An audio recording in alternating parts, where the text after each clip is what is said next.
You gold-digging little. The words sliced through the elegant dining room like shards of broken crystal, silencing the gentle clink of silverware against china. Aisha's fork froze halfway to her mouth, the perfectly seasoned lamb she'd spent 3 hours preparing suddenly tasting like ash.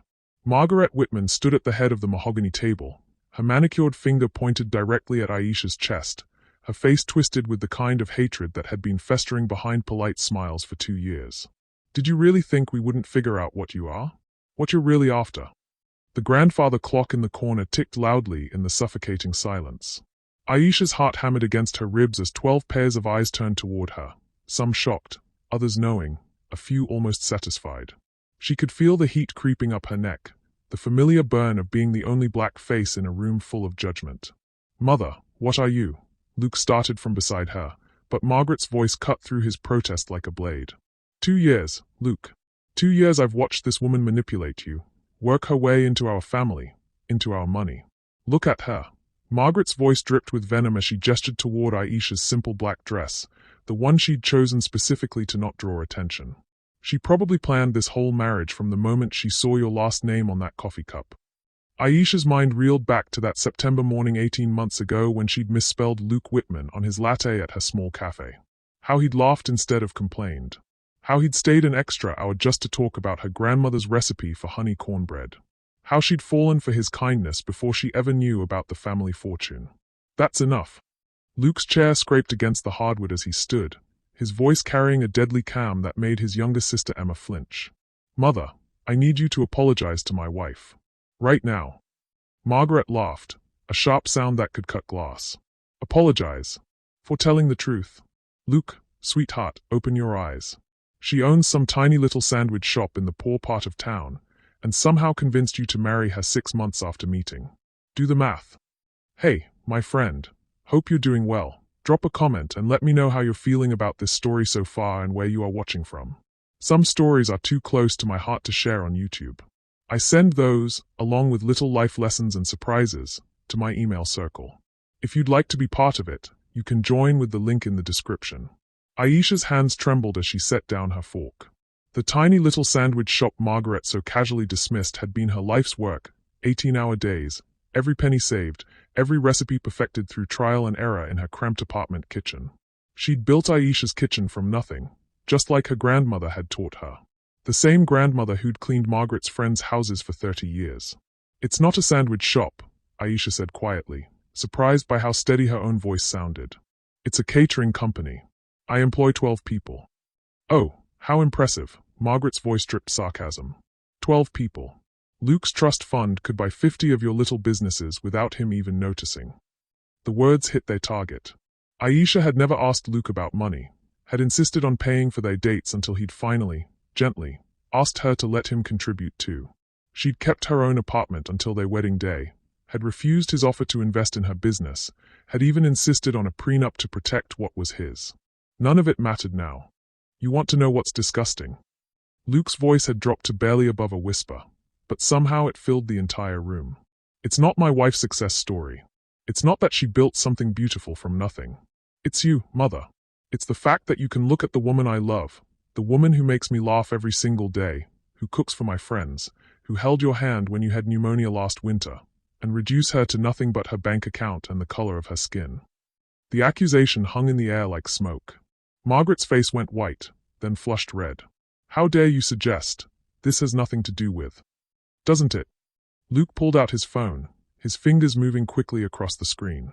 Because I'm looking at the security footage from your country club right now. From last month's charity gala.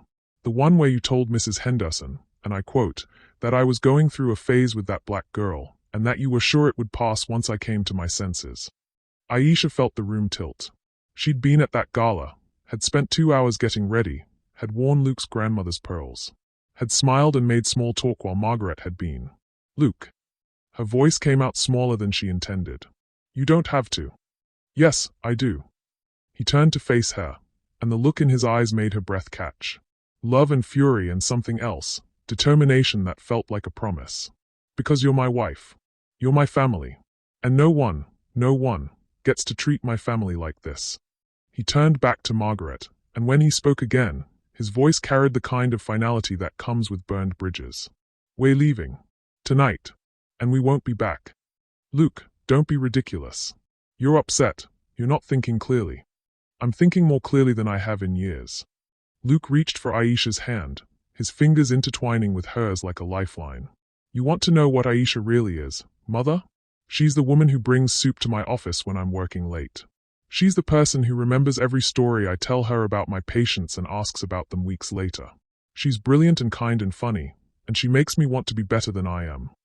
His grip on Aisha's hand tightened. But more than that, she's my wife. Which means when you attack her, you attack me. When you disrespect her, you disrespect me. And when you reduce her to a stereotype because you can't stand that your son fell in love with someone who doesn't look like your country club friends, well, that tells me everything I need to know about who you really are. Margaret's mouth opened and closed like a fish gasping for air.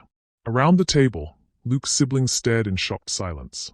His father, Senator Whitman, hadn't moved since Margaret started her attack, his face carved from stone.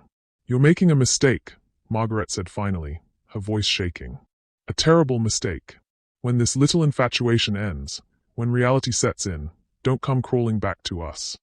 Luke was already helping Aisha to her feet, his hand steady on her back as her legs threatened to give out. The only mistake I made was waiting this long to stand up to you. He looked around the table one last time, his gaze lingering on his younger brother Kevin, who couldn't meet his eyes. Anyone who wants to remain part of my life knows where to find me.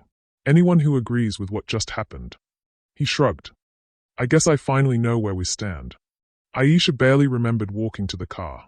Her mind kept replaying Margaret's words, the hatred in her voice, the satisfaction on some of the faces around that table. People she'd cooked for, had Christmas with, had tried so hard to win over. It wasn't until they were in Luke's car, the Whitman mansion shrinking in the rearview mirror, that the magnitude of what had just happened hit her.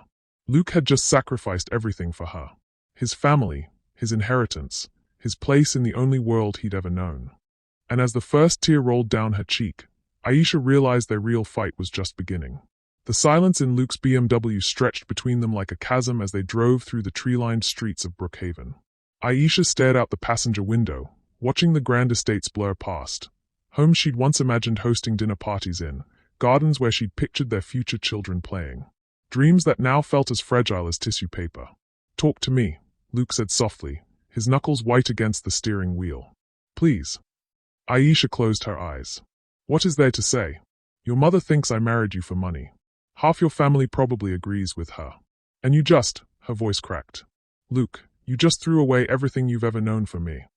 I threw away people who don't deserve to know us.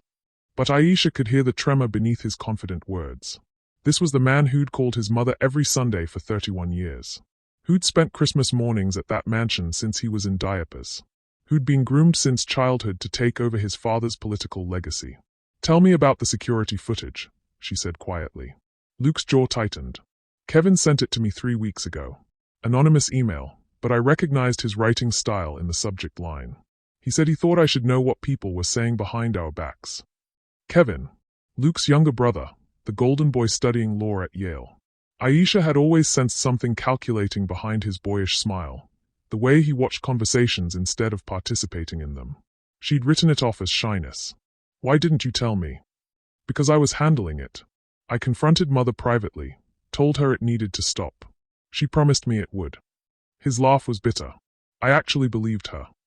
They turned onto Aisha's street, the modest neighborhood where she'd bought her first house 6 months before meeting Luke. Small craftsman homes with front porches and postage stamp yards, where Mrs. Way next door grew tomatoes in coffee cans and teenagers practiced skateboard tricks in the empty lot at the corner. A world away from Brookhaven's manicured perfection. Maybe she was right about one thing, Aisha whispered as Luke pulled into their driveway. Don't. His voice was sharp as he turned off the engine. Don't let her poison get into your head. But it was too late. The poison had been there for 2 years, dormant but present, fed by every sideways glance at family gatherings, every conversation that stopped when she entered a room, every time someone complimented her cooking as if it were her only possible contribution to any discussion. Inside their small living room, Luke had moved in with her rather than ask her to leave her neighborhood. Aisha kicked off her heels and sank onto the couch they'd picked out together at a second-hand store. Luke had wanted to buy new furniture, but she'd insisted on shopping within her budget. Another decision that probably looked calculating to his family. Tell me about your grandmother, Luke said suddenly, settling beside her. It was something he did when she spiraled, redirected her to the stories that grounded her, reminded her who she was beneath other people's assumptions. Aisha pulled her knees to her chest. Why? Because she's the reason you are who you are. And Margaret Whitman couldn't carry your grandmother's purse, let alone judge her legacy. Despite everything, Aisha almost smiled. Grandma Rose would have eaten your mother alive. Politely, with perfect manners, but she'd have destroyed her.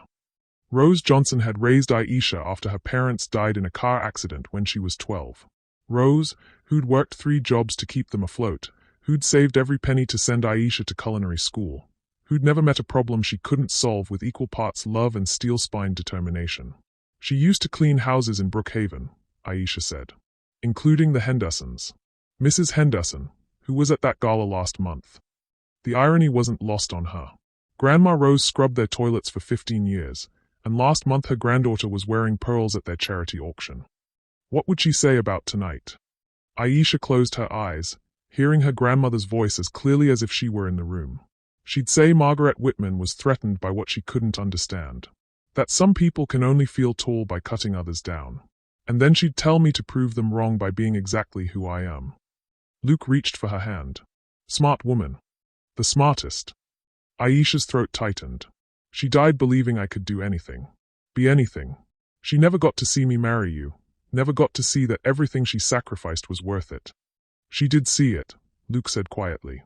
She saw you build your business from nothing. She saw you become the woman I fell in love with. The rest is just details. Aisha leaned into his warmth, letting herself believe him for a moment. But then her phone buzzed on the coffee table, shattering the fragile peace. The notification made her blood run cold. Luke. Her voice was hollow as she stared at the screen. Someone tagged me in a video. The timestamp showed it was posted 23 minutes ago. The title made her stomach lurch.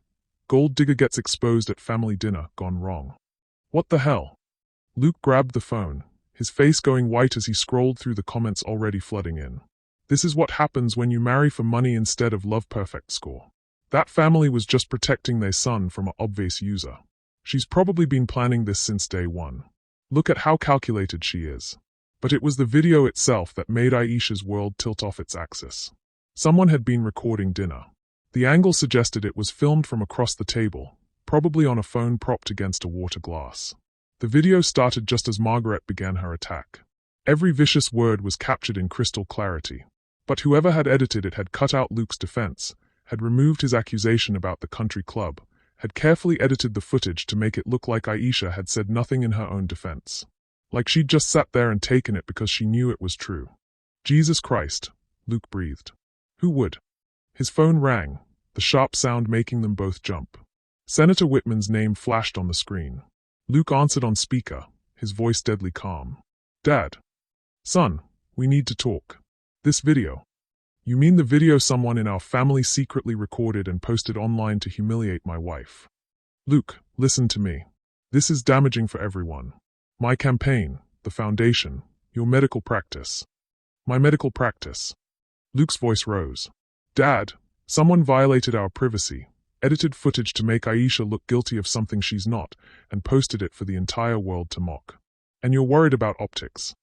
I'm worried about our family's reputation. About your future. This can be contained, but you need to come home. Tonight. We'll figure out how to handle this together. Aisha watched Luke's face as he processed his father's words. The unspoken message was clear. Come home without her, and they'd make this go away. Come home and pretend tonight never happened. Choose us over her. Dad, Luke said slowly, did you know Kevin was recording dinner? The pause on the other end of the line stretched too long. Senator Whitman. Aisha found her voice, though it sounded strange and distant. Did you know? Another pause. Then, sometimes difficult conversations need to be documented. For everyone's protection. The words hit Aisha like a physical blow. They'd planned this. All of it. Margaret's attack, the recording, probably even the timing, right after Aisha had spent the entire day cooking their family dinner. They'd turned her act of love into a weapon against her. Protection, Luke repeated, his voice hollow. You recorded my wife being verbally attacked at our family dinner to protect yourselves. Luke, you're not seeing the bigger picture. No, Dad. I'm seeing it perfectly clearly for the first time in my life. Luke hung up. The silence that followed felt apocalyptic. Aisha's phone was buzzing constantly now, text messages, social media notifications, missed calls from numbers she didn't recognize. The video had been shared 4 to 7 times in the past 20 minutes. They played us, she whispered. From the beginning, they played us. Luke looked at her, his face stricken. Aisha, I swear to you, I had no idea. I know. And she did know. She could see the betrayal in his eyes, the way his hands shook as he tried to process that his own family had orchestrated this humiliation. But Luke, this changes everything. They are not just cutting us off, they are trying to destroy us. As if summoned by her words, her phone rang. The caller ID showed her business partner and best friend, Tanisha. Girl, please tell me this video isn't real. Tanisha's voice was tight with worry. Please tell me the Whitmans didn't just. It's real, Aisha said numbly. All of it. Shit. Tanisha was quiet for a moment. Aisha, honey, I'm looking at our booking calendar for next month. We've got the Morrison wedding, the tech company launch party, that anniversary celebration for the couple with the big backyard. Aisha's stomach dropped. Tanisha, no. 3 cancellations in the last 10 minutes. The Morrison wedding coordinator left a voicemail saying they are going in a different direction. The tech company sent an email about maintaining brand alignment. And the anniversary couple. Tanisha's voice trailed off. What about the anniversary couple? They said they couldn't risk being associated with that kind of person. Aisha closed her eyes. 6 months of work, gone. Thousands of dollars in lost revenue. Her employees' livelihoods hanging in the balance because Margaret Whitman couldn't stand that her son had married someone who didn't match her country club aesthetic. There's more, Tanisha said quietly. Channel 9 just called. They want to do a story on social media justice and when family dinners go viral. They asked if you'd comment on being called a gold digger. Luke was scrolling through social media, his face getting paler with each screen. It's everywhere, he said hoarsely. Twitter, Facebook, TikTok. Someone even made a reaction video. Aisha felt the walls of her small house closing in around her. In the space of 2 hours, she'd gone from being a successful small business owner with a loving husband to being the internet's latest villain, the gold digger who got exposed by her heroic in-laws. Tanisha, she said, her voice steadier than she felt. Cancel everything for the rest of the week. Tell the staff to stay home until this blows over. Aisha. Just do it. Please. She hung up and looked at Luke, who was staring at his phone with the expression of someone watching their entire world collapse. My practice, he said quietly. The pediatric clinic. I've got 3 interviews scheduled with local news stations next week about the new children's wing. But now. He gestured helplessly at his screen. The medical board is going to have questions. My patients' parents are going to see this and wonder if their doctor has good judgment. They sat in the wreckage of their evening, watching their carefully built lives crumble in real time. 2 hours ago, they'd been driving to a family dinner. Now they were social media pariahs, cut off from Luke's family and fortune, watching Aisha's business collapse under the weight of manufactured scandal. But as Aisha looked at Luke, really looked at him, she saw something that surprised her. Beneath the shock and betrayal, beneath the pain of losing his family, there was something else. Relief. Luke. He met her eyes, and for the first time since leaving his parents' house, he smiled. Not a happy smile, but something sadder and more honest. You know what the worst part is, he said. For 2 years, I kept thinking that if I just tried harder, if I just gave them more time, they'd eventually see what I see when I look at you. That they'd realize how lucky our family was to have you in it. He reached for her hand again. But they were never going to change. Were they? This was always who they were. I just didn't want to see it. Aisha squeezed his fingers, feeling something shift between them. Not breaking, but transforming. They'd been tested in the cruelest way possible, and somehow, impossibly, they were still holding on to each other. So what do we do now? She asked. Luke looked around their small living room, at the second-hand furniture they'd chosen together, at the wedding photos on the mantel, at the life they'd built that had nothing to do with his family's money or expectations. Now, he said, we figure out who we are when it's just us. Outside, a car door slammed. Through the front window, Aisha could see a news van pulling up to the curb. The real battle was about to begin. The news van was followed by another. Then a third.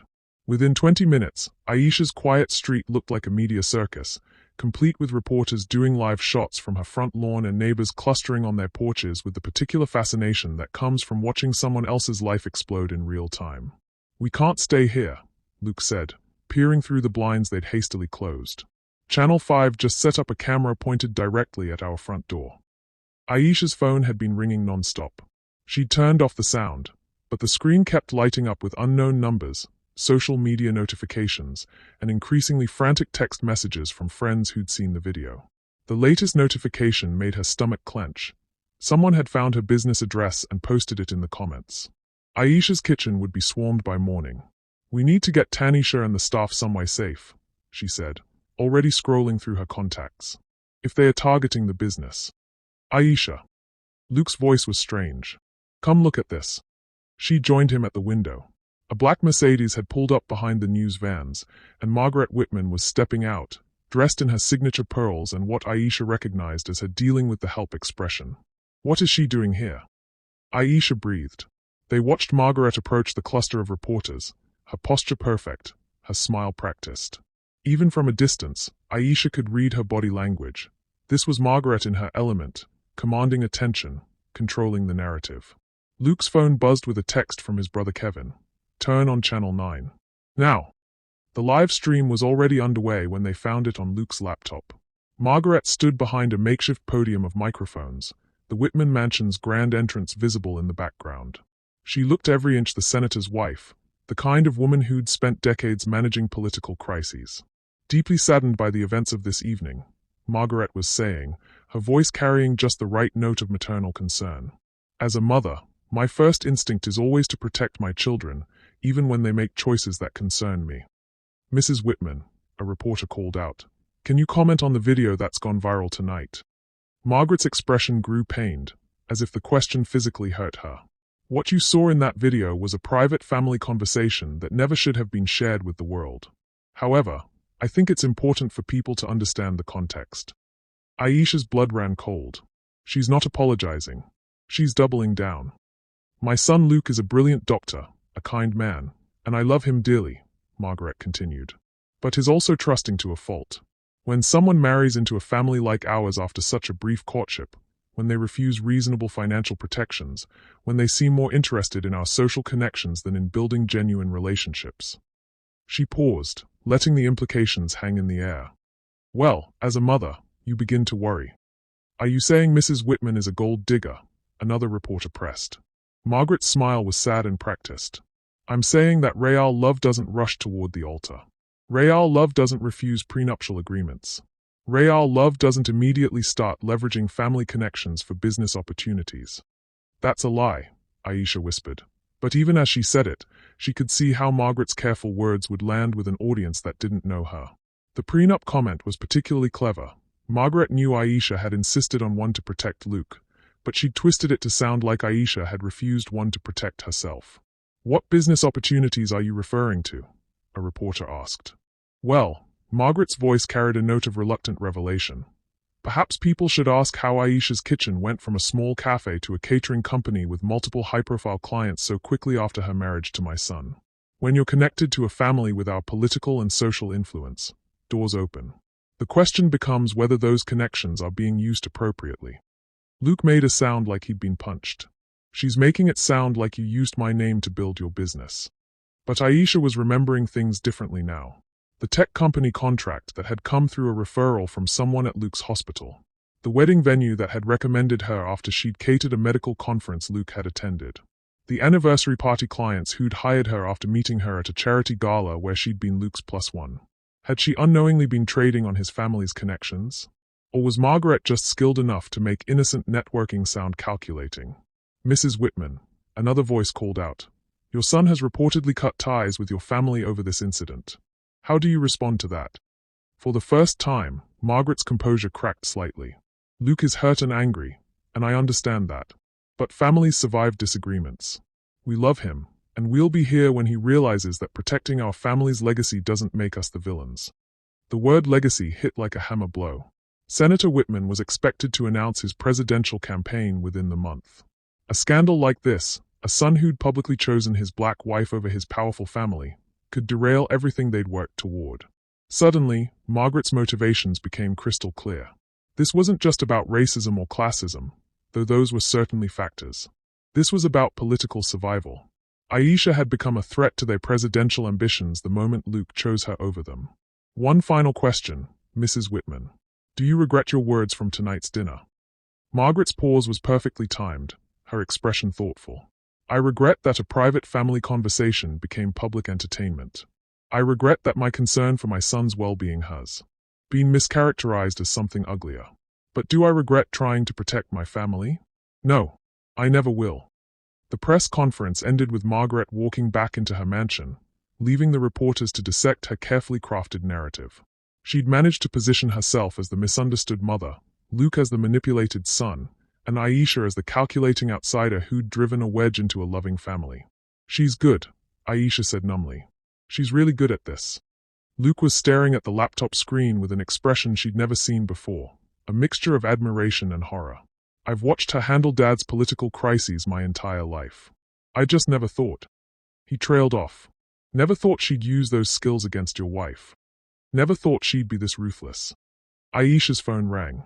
Tanisha's name flashed on the screen, and she answered immediately. Myra, we've got a problem. Tanisha's voice was tight. I'm at the kitchen right now, and there are protesters outside. Actual protesters with signs. What kind of signs? Gold diggers go home. Stop using black women. That sort of thing. But here's the weird part. Some of them are holding signs supporting you. It's like two different groups showed up to the same fight. Through the phone, Aisha could hear shouting in the background, the kind of chaos that comes when opposing groups occupy the same space. Tanisha, get out of there. Now. I'm trying, but there are news trucks blocking the parking lot. And Myra, I got a call from our food supplier. They are reassessing their vendor relationships in light of recent developments. We've got 3 events this weekend and no way to get ingredients. Aisha closed her eyes. Her business was collapsing in real time, but somehow that wasn't even the worst part. The worst part was knowing that Margaret Whitman had orchestrated this entire destruction with surgical precision. There's more, Tanisha continued. Someone called pretending to be from the health department, asking about our permits. When I checked, they'd never heard of any inspection complaints. But the damage is done. The community center canceled their booking for next week because they can't risk a health violation. Luke was watching Aisha's face, and she could see him putting the pieces together. This wasn't just social media outrage anymore. This was a coordinated campaign designed to destroy her livelihood and force them back into the Whitman fold. How fast can you get everyone together? Aisha asked. What do you mean? I mean call every employee, every contractor, everyone who works with us. Emergency meeting. Tomorrow morning, 8 a.m. Aisha, what are you thinking? I'm thinking we're going to fight back. After she hung up, Luke was quiet for a long moment. You know what this means, don't you? If we respond publicly, if we push back against my family's narrative, there's no going back. Ever. There was no going back the moment your brother hit record on his phone. But if we escalate this, it becomes bigger than just us. My patients, your employees, everyone who's connected to us gets dragged into it. The medical board might suspend my license pending an investigation. Your staff might lose their jobs if the business doesn't survive. Aisha looked around their small living room, at the life they'd built together that was now under siege. Through the blinds, she could see the news crews settling in for a long night, probably hoping to catch a glimpse of the gold digger who'd torn apart one of the state's most powerful families. Luke, she said quietly, what if they are right? About what? About me being a gold digger. Not in the way they mean, but... She struggled to find the words. I did fall in love with you fast. I did benefit from your connections, even if I didn't mean to. Maybe I was so grateful to find someone who treated me like I mattered that I convinced myself it was love when it was really just relief. Luke turned to face her fully, his expression more serious than she'd ever seen it. Do you remember our 3rd date? The question caught her off guard. What? Our 3rd date.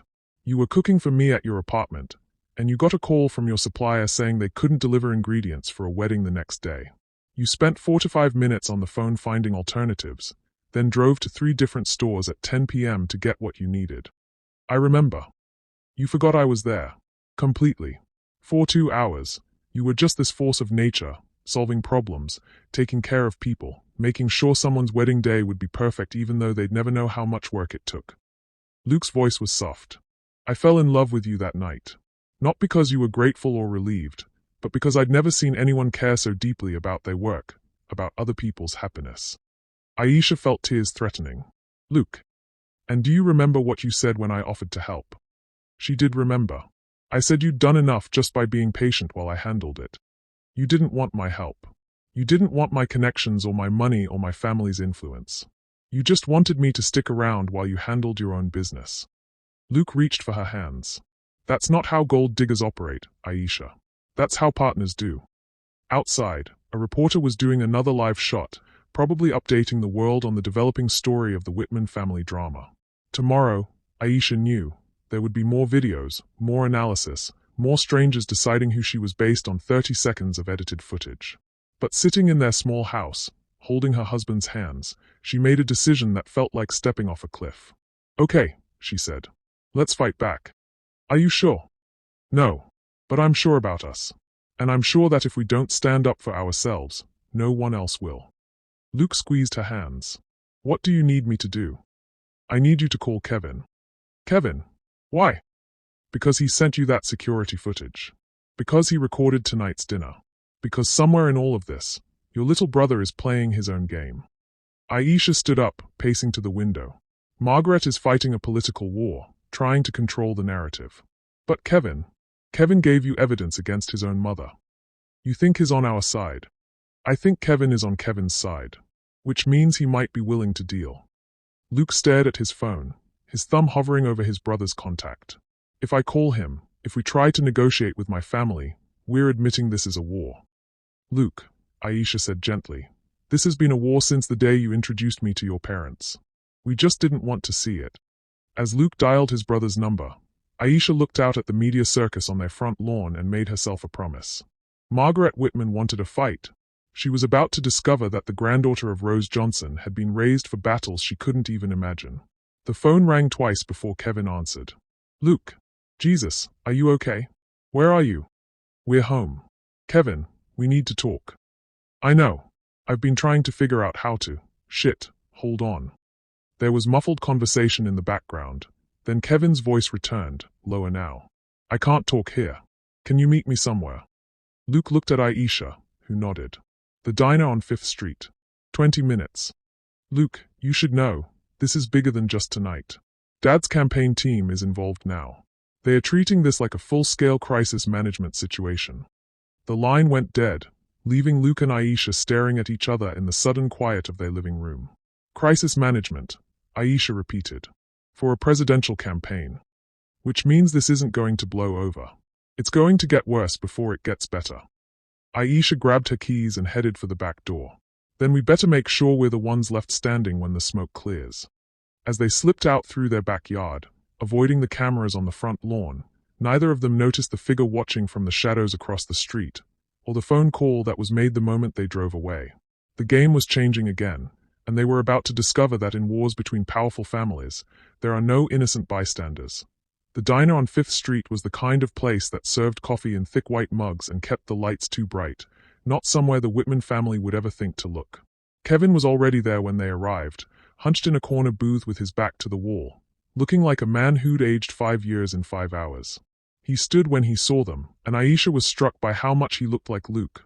The same dark hair, the same strong jaw, but where Luke carried himself with quiet confidence, Kevin moved like someone constantly looking over his shoulder. Thank God you're okay, Kevin said, embracing his brother.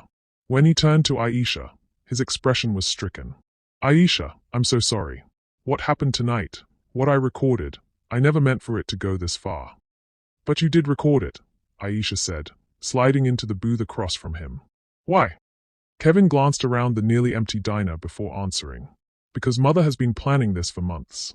Ever since Dad announced he was considering a presidential run, she's been documenting things. Building files on potential problems. Luke went very still. What kind of files? Background checks on your friends, financial records, social media monitoring. She even hired a private investigator to look into Aisha's business. Kevin met Aisha's eyes. Did you know your former employee Jeremy Washington has a gambling problem? Aisha's blood turned cold. Jeremy had worked for her briefly 6 months ago, a talented chef she'd had to let go when he'd started showing up late and borrowing money from other staff. She'd given him a good reference anyway, hoping he'd get his life together. What does Jeremy have to do with anything? He owes $12,000 to some very unpleasant people. Mother's people offered to pay his debts in exchange for information about your business practices. Health code violations, tax irregularities, anything that could be used to shut you down. The coffee Aisha had ordered turned bitter in her mouth. Did he find anything? No. Your books are cleaner than most Fortune 500 companies. But that's not the point.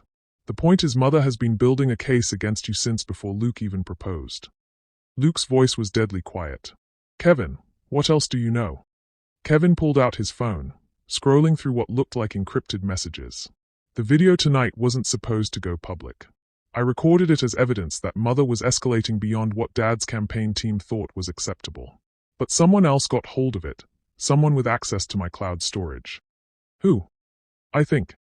Kevin hesitated.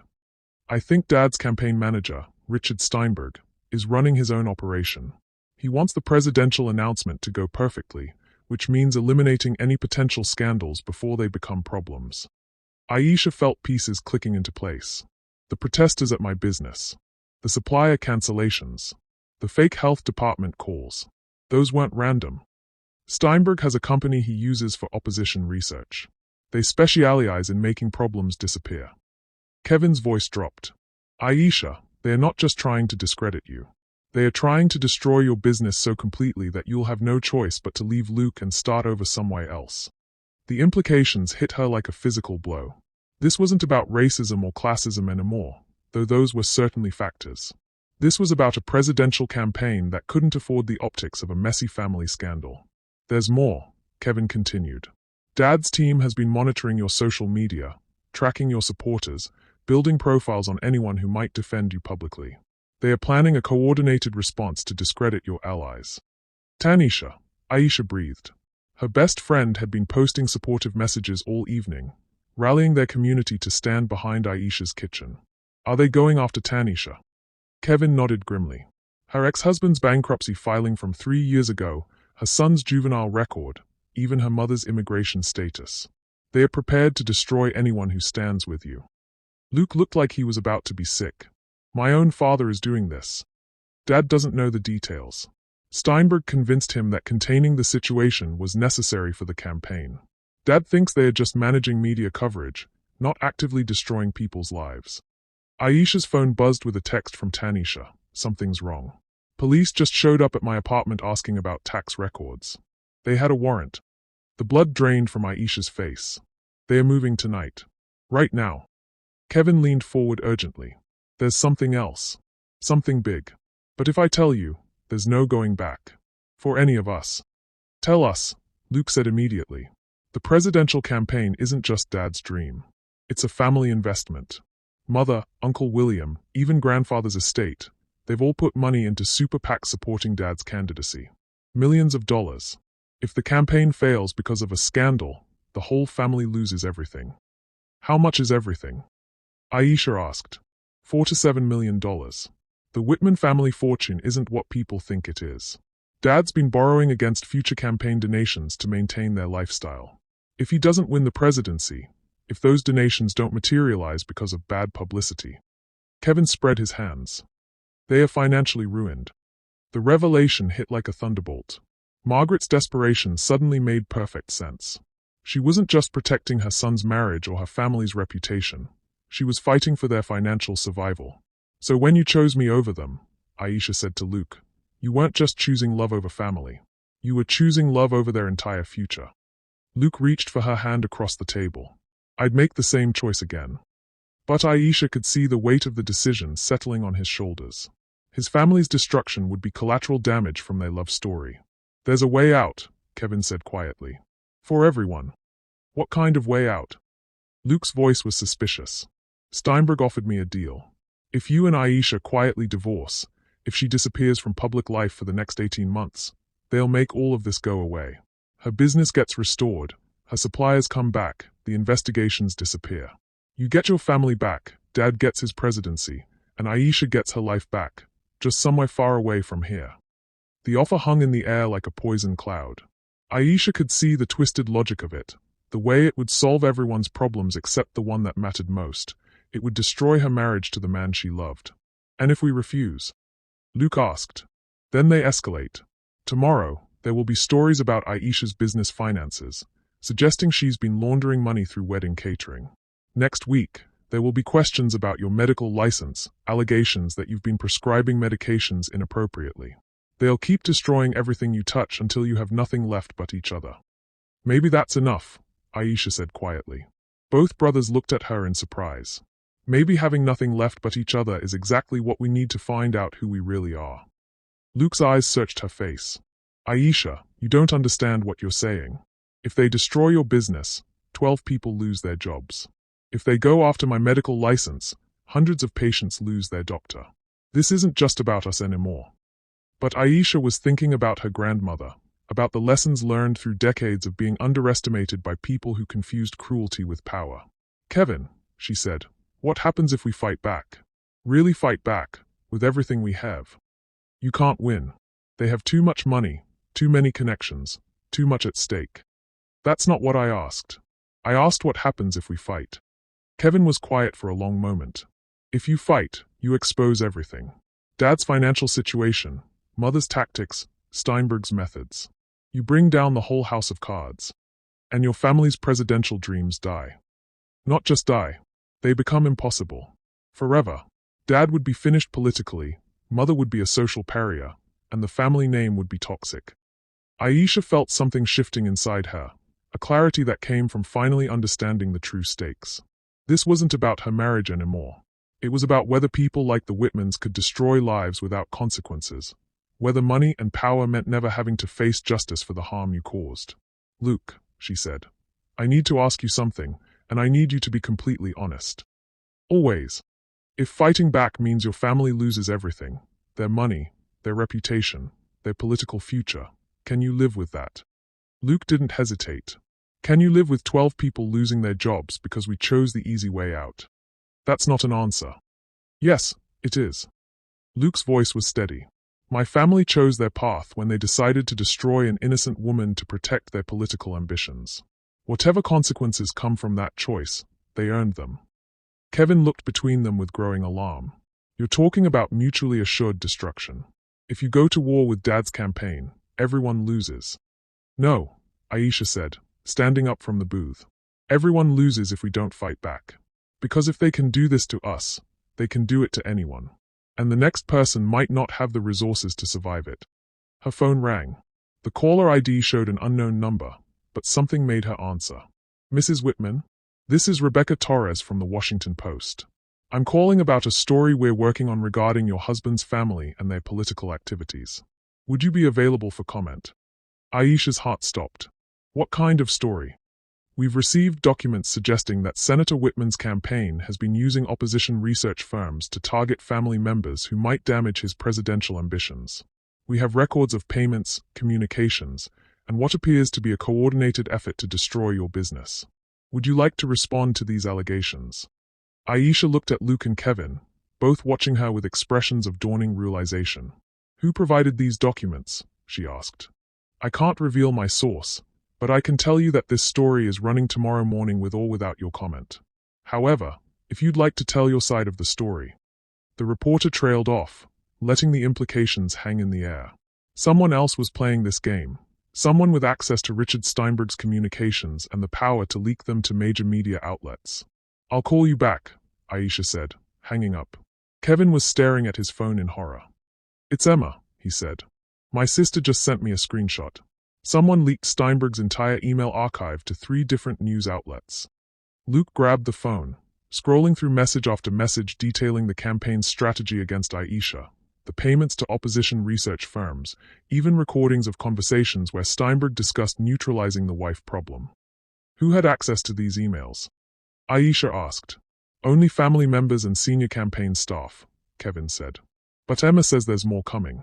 Financial records, private communications, even the dirt they gathered on your supporters. Aisha felt the ground shifting beneath her feet. Someone with inside access to the Whitman family operation was burning it all down, using her story as the match. Kevin, she said slowly. Who else knew about Steinberg's deal? The divorce offer. Just us, Steinberg, and... Kevin went pale. Oh God. Emma. Emma was in the room when Steinberg briefed Dad's inner circle. Luke's phone rang. Emma's name flashed on the screen. Luke. Thank God. Are you somewhere safe? What's going on? Kevin says you. I leaked everything. Every email, every payment record, every disgusting thing they planned to do to Aisha. Emma's voice was shaking with fury. I've been watching this family destroy itself for months, watching Mother and Dad choose political power over basic human decency. But when I heard them planning to frame Tanisha for tax evasion just to hurt Aisha, that was it. I was done. Aisha grabbed the phone. Emma, what have you done? What someone should have done months ago. I've given the press everything they need to expose this whole operation. By tomorrow morning, the world will know exactly what kind of people we really are. You realize this destroys your family's political future. Good. Maybe it's time the Whitman name stood for something other than buying our way out of consequences. Luke was staring at the phone in shock. His little sister, quiet, bookish Emma, who'd never caused trouble in her life, had just declared war on their entire family. Where are you? Are you safe? I'm at a friend's house, with copies of everything, just in case Dad's people try to make the evidence disappear. Emma's voice was steadier now. Luke, I need you to know, I'm not doing this for you or for Aisha, though you both deserve better than what they put you through. I'm doing this because someone has to stand up and say this is wrong. The phone went quiet for a moment. Then Emma spoke again, her voice barely a whisper. I love our family, but I love the idea of who we could be more than I love who we actually are. After she hung up, the three of them sat in the fluorescent-lit diner booth, processing the magnitude of what had just happened. The Whitman family's secret war against Aisha was about to become front-page news, told from the inside by someone with access to their most damaging secrets. It's over, Kevin said numbly. Dad's campaign, Mother's social standing, everything they've worked for. Emma just ended it all. Aisha felt a mixture of vindication and unexpected sadness. She'd wanted justice, but she'd never wanted to be the reason Luke's family destroyed itself. Luke, she said softly, I'm sorry. I know you didn't want it to happen this way. Luke was quiet for a long moment, staring at his hands. When he spoke, his voice was thoughtful rather than devastated. You know what's strange? I feel relieved. For the first time in months, I feel like I can breathe again. Really? Really? Because now we don't have to choose between protecting ourselves and protecting them. Emma made that choice for us. Kevin looked up from his phone, where he'd been reading the leaked emails. There's something else. Something you need to see. He handed the phone to Aisha, showing her an email from Richard Steinberg to Senator Whitman dated 2 weeks before Luke and Aisha's wedding. I recommend accelerating timeline for Operation Clean House. The target's emotional attachment to the subject makes him unpredictable. Suggest implementing Phase 2 immediately after wedding ceremony to maximize impact of betrayal narrative. Aisha's hands shook as she read. They planned this before we were even married. They let us have our wedding day, let me think I was becoming part of their family, and all along they were planning to destroy me. Phase 2, Luke said grimly. What was Phase 2? Kevin scrolled through more emails. Here. Phase 2, systematic isolation through business disruption, social ostracization, and criminal investigation initiation. Timeline, 18 to 24 months post-wedding. Goal, target chooses voluntary exit to protect remaining assets. The clinical language made Aisha's skin crawl. They'd turned her life into a military campaign, complete with phases and timelines and strategic objectives. 2 years, she whispered. They gave me 2 years to be happy before they planned to destroy everything. But as the initial shock wore off, Aisha felt something else rising inside her. Not devastation, but determination. The Whitmans had underestimated her the same way people had been underestimating her grandmother for decades. They'd assumed she would break under pressure, would choose the easy path when things got difficult. They were about to learn otherwise. Kevin, she said, I need you to do something for me. What? I need you to call Richard Steinberg and tell him we accept his deal. Luke stared at her. Aisha, what are you talking about? I'm talking about giving him exactly what he thinks he wants. Tell him we'll meet tomorrow to discuss terms for a quiet divorce and my voluntary disappearance. But the story is already going to print. The evidence is already public. Aisha smiled, And for the first time since this nightmare began, it was a real smile. I know. Which means when Steinberg shows up tomorrow thinking he's about to claim victory, he's going to walk into a very different conversation than the one he's expecting. She stood up from the booth, pulling Luke with her. Come on. We have a war to win. As they walked back to their car, Kevin called after them. Aisha, what do you want me to tell Steinberg about the meeting? Tell him to bring his best offer, she called back. Because after tomorrow, it's going to be the only deal he ever gets to make. Luke squeezed her hand as they drove back toward their house, where the news crews were still maintaining their vigil. You know this is crazy, right? He said. We're about to take on one of the most powerful political operations in the country. I know. And we might lose everything in the process. We might. And you're okay with that? Aisha thought about her grandmother, about the employees depending on her, about the next family who might face this same kind of systematic destruction simply because they didn't fit someone else's definition of acceptable. Luke, she said, some fights are worth having even if you're not sure you can win them. As they pulled into their driveway, past the still-present news crews, Aisha saw Tanisha's car parked on the street. Her best friend was sitting on their front porch, scrolling through her phone with the expression of someone who'd been waiting for hours. The cavalry, Luke murmured. Part of it, Aisha agreed. But we're going to need more than just friends for what's coming next. Because tomorrow, when Richard Steinberg arrived expecting to accept their surrender, he was going to discover that some people fight harder when they are cornered. And the granddaughter of Rose Johnson had just figured out how to turn the Whitman family's own weapons against them. Tanisha stood as they approached the porch, her expression grim. We need to talk. All of us. Now. Inside, Aisha's small living room felt crowded with the weight of everything that had happened. Tanisha settled into the armchair she'd helped Aisha pick out at her estate sale. But instead of her usual easy comfort, there was tension in every line of her body. The police left 20 minutes ago, Tanisha said without preamble. The warrant was real. They took my computer, my business records, even my son's laptop. But here's the thing, Myra, they knew exactly what they were looking for. Aisha felt ice form in her stomach. What do you mean? I mean they didn't search. They went straight to specific files, specific drawers. Someone had given them a detailed map of my house and told them exactly where to find everything they wanted. Luke moved closer to Aisha on the couch. Who has that kind of access to your personal space? Tanisha's laugh was bitter. That's the million-dollar question, isn't it? Because the only people who've been in my home office in the last 6 months are family, and... She looked directly at Aisha. You. The accusation hung in the air like a physical thing. Aisha felt the room tilt slightly. Tanisha, you can't possibly think. I don't know what to think anymore. Tanisha pulled out her phone, scrolling to a text message. This came through right after the police left. From a number I don't recognize. She held up the screen. The message was short and devastating. Your friend cost you everything. Ask her about the photos she gave them. What photos? Luke demanded. That's what I want to know. Tanisha's voice was steady, but Aisha could see tears threatening at the corners of her eyes. Because whoever sent this also sent copies of pictures from our last girls' night. Pictures of my home office, my filing system, even my safe. Pictures that someone took while they were supposedly my friend. Aisha's mind reeled. Tanisha, I swear to you, I never. Then explain this. Tanisha swiped to another photo on her phone. A screenshot from what looked like a surveillance app. This is from my security system. Someone accessed my house remotely 3 days ago, at 2:47 a.m. The access code used was the emergency one I gave you last month. The betrayal hit like a physical blow. Aisha stared at the timestamp, her mind racing. 3 days ago, she'd been asleep next to Luke at 2:47 a.m. She'd never used Tanisha's emergency code, had barely even remembered she had it. Someone cloned your access, Luke said immediately. Tanisha, you have to know Aisha would never. Do I? Tanisha's voice cracked. Because I also know that Aisha's business suddenly got a lot of high-profile clients after she married into the Whitman family.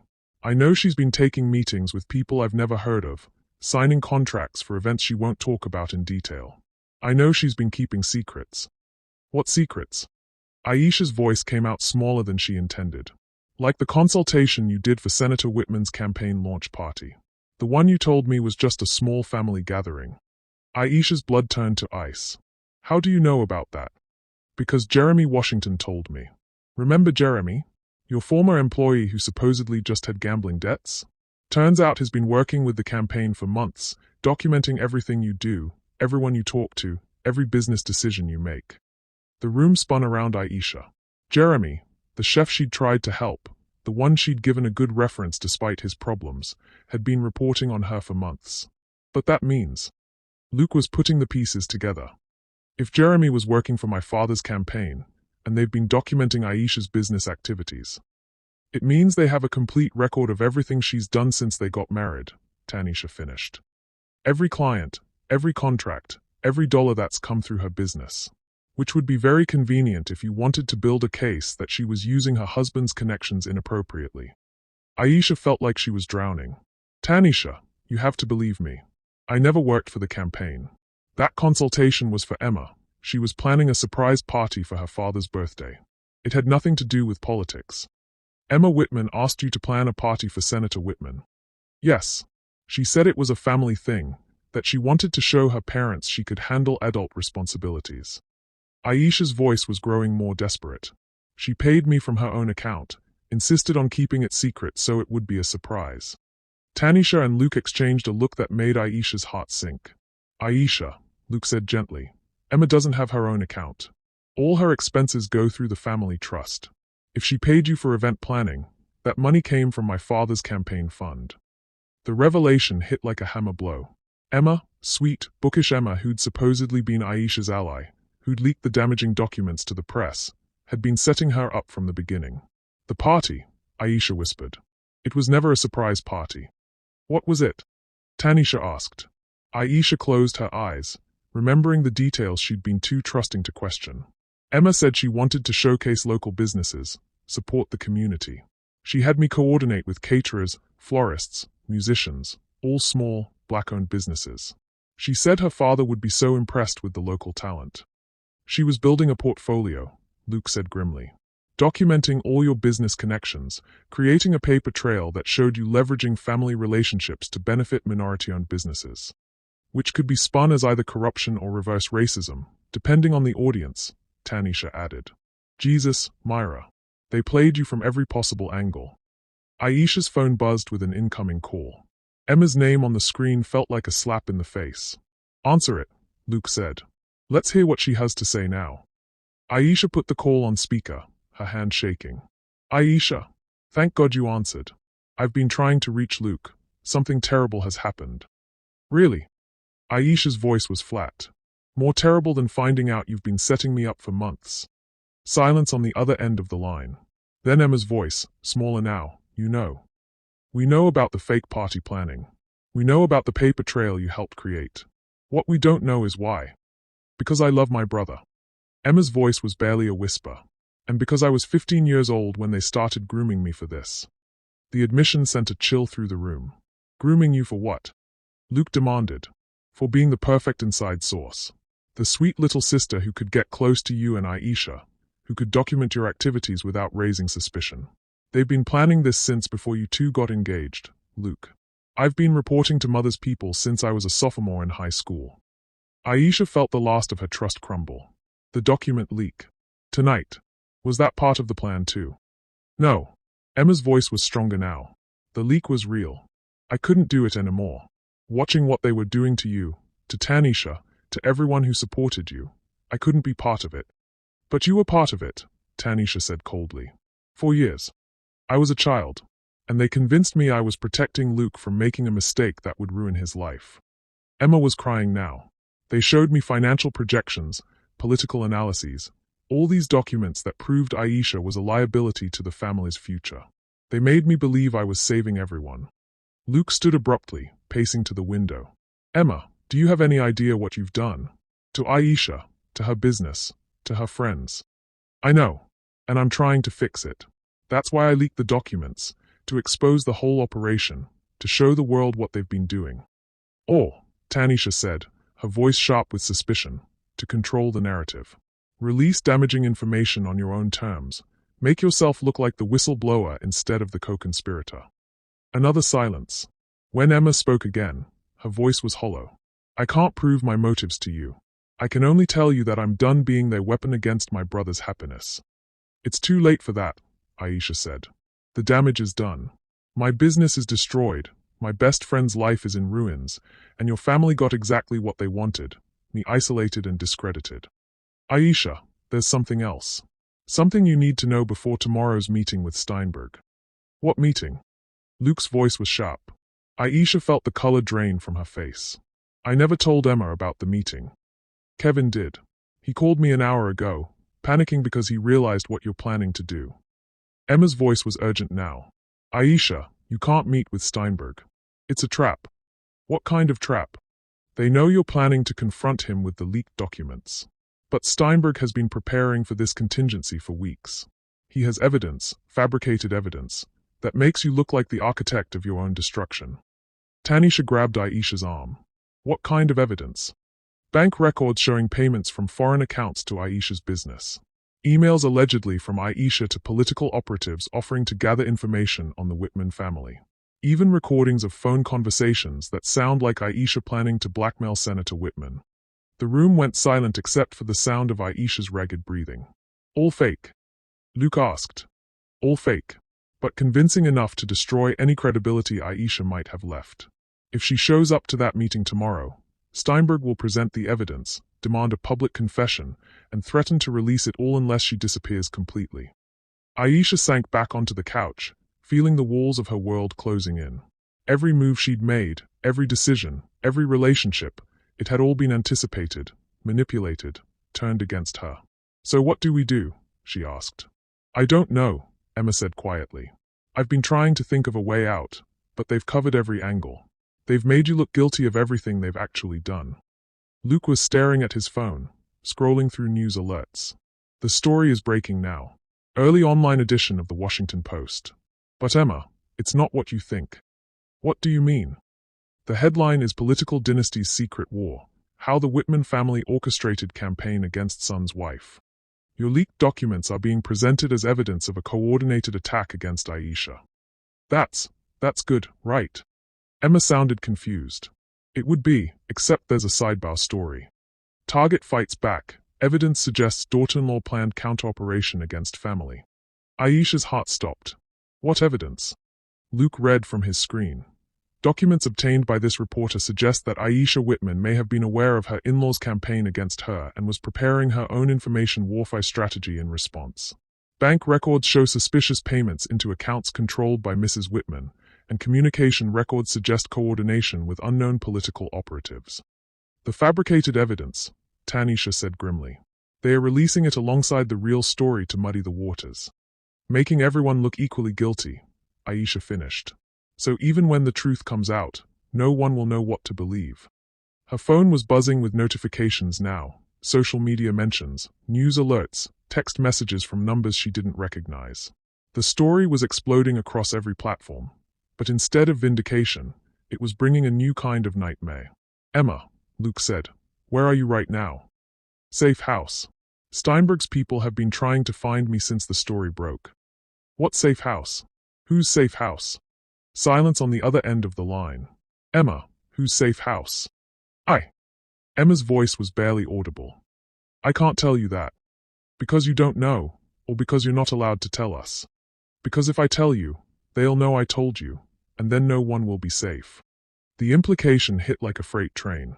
Emma wasn't hiding from Steinberg's people. She was hiding with them. The leak, the evidence, the phone call warning them about tomorrow's meeting. It was all part of a larger operation designed to confuse and isolate them.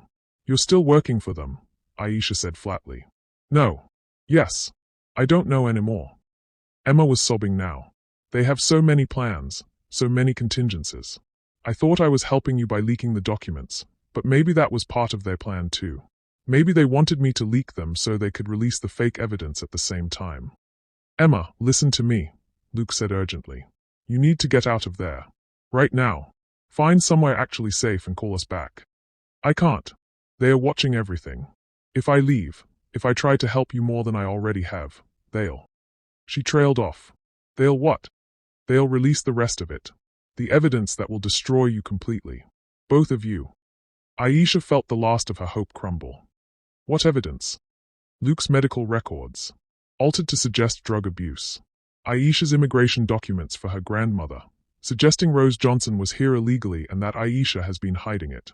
Financial records showing that Aisha's business has been laundering money for political opponents of Senator Whitman.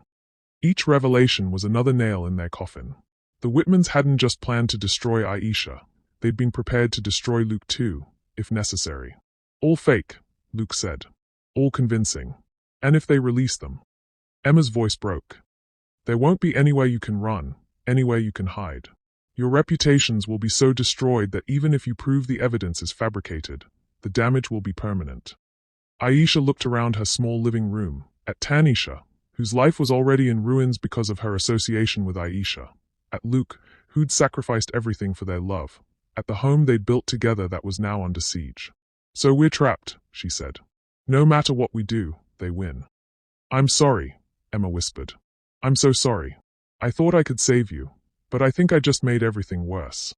After Emma hung up, the three of them sat in devastated silence. Outside, the news crews were growing larger, feeding on the developing story of the Whitman family's spectacular implosion. There's something else, Tanisha said finally. Something I didn't tell you before. Aisha couldn't imagine what else could possibly go wrong. My son called me an hour ago. From college. Someone contacted him, told him they had evidence that I'd been embezzling from the restaurant where I worked before starting my catering business. They offered him $50,000 to sign an affidavit saying he'd witnessed me bringing home cash that didn't belong to me. Did he? He told them to go to hell. But Myra, they went after my child. They tried to turn my own son against me for money. Tanisha's voice was shaking with fury. These people have no limits. No boundaries. They'll destroy anyone and everyone until they get what they want. Luke moved to the window, looking out at the media circus on their front lawn. We can't fight this, he said quietly. Not anymore. They've made it impossible to tell truth from lies, and even if we could prove our innocence, they'd just manufacture new evidence.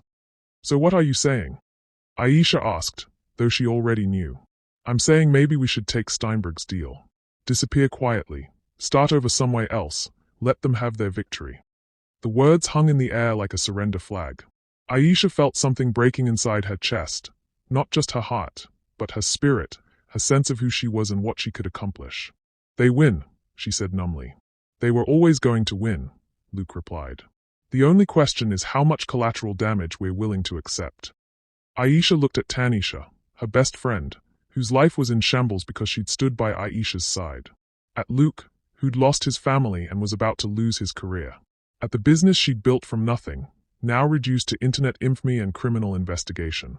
The granddaughter of Rose Johnson had been outmaneuvered by people with more money, more power, and fewer moral constraints than she'd ever imagined possible. Okay, she whispered. Okay what? Okay, I'll disappear. I'll take their deal, sign whatever they want me to sign, become whoever they need me to become to make this stop. Luke turned from the window, his expression stricken. Aisha, no. We can find another way. There is no other way. She stood up, feeling like she was moving through water. Look around, Luke. Look at what loving me has cost everyone. Your family, your career, Tanisha's life, her son's future. I'm not worth this much destruction. Don't say that. It's true. And you know it's true. Aisha walked to the window, looking out at the news crews that had turned her quiet street into a battlefield. Your mother was right about one thing. I don't belong in your world. I never did. Our world, Luke corrected. We built our own world. And they destroyed it. Completely. Systematically. Because people like me don't get to win against people like them. The defeat in her voice seemed to fill the room like smoke. Outside, another news van was pulling up, adding to the media circus that had made their home uninhabitable. Aisha pulled out her phone and dialed Kevin's number. Tell Steinberg I'll meet him tomorrow, she said when he answered. Tell him I accept his terms. Aisha, are you sure? I'm sure. And Kevin, tell him I want this over. All of it. Forever. After she hung up, Luke sat beside her on the couch, taking her hands in his. We'll get through this, he said. Somehow, we'll find a way to build something new.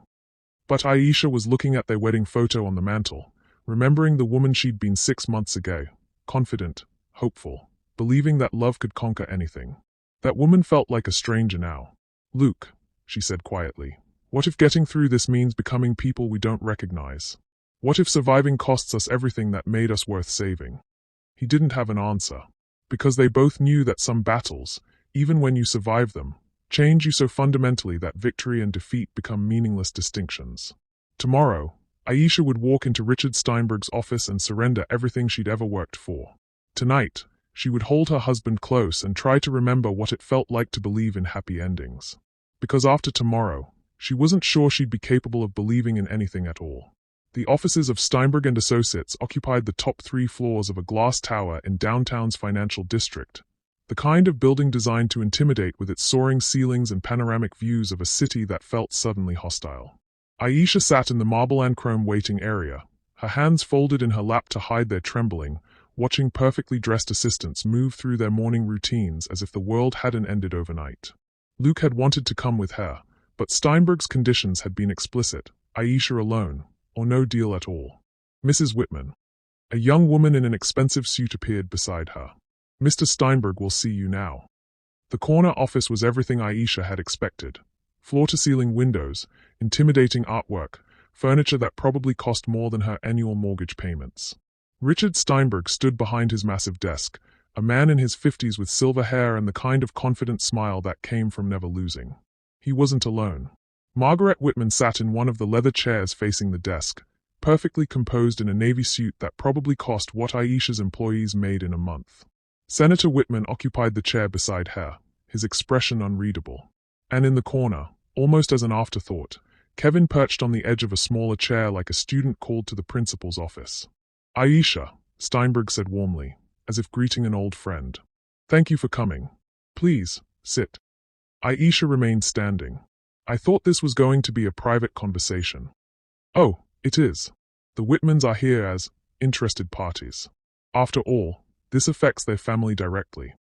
Margaret's smile was sharp as a blade. Hello, dear. You look tired.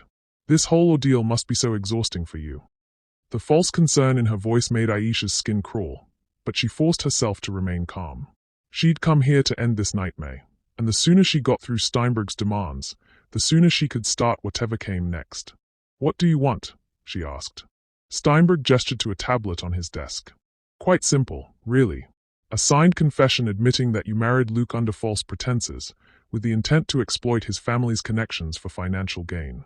An acknowledgement that you've been coordinating with political opponents of Senator Whitman to damage his campaign. And an agreement to dissolve your marriage immediately and relocate outside the state. In exchange for all investigations into your business activities cease. The fabricated evidence we discussed disappears.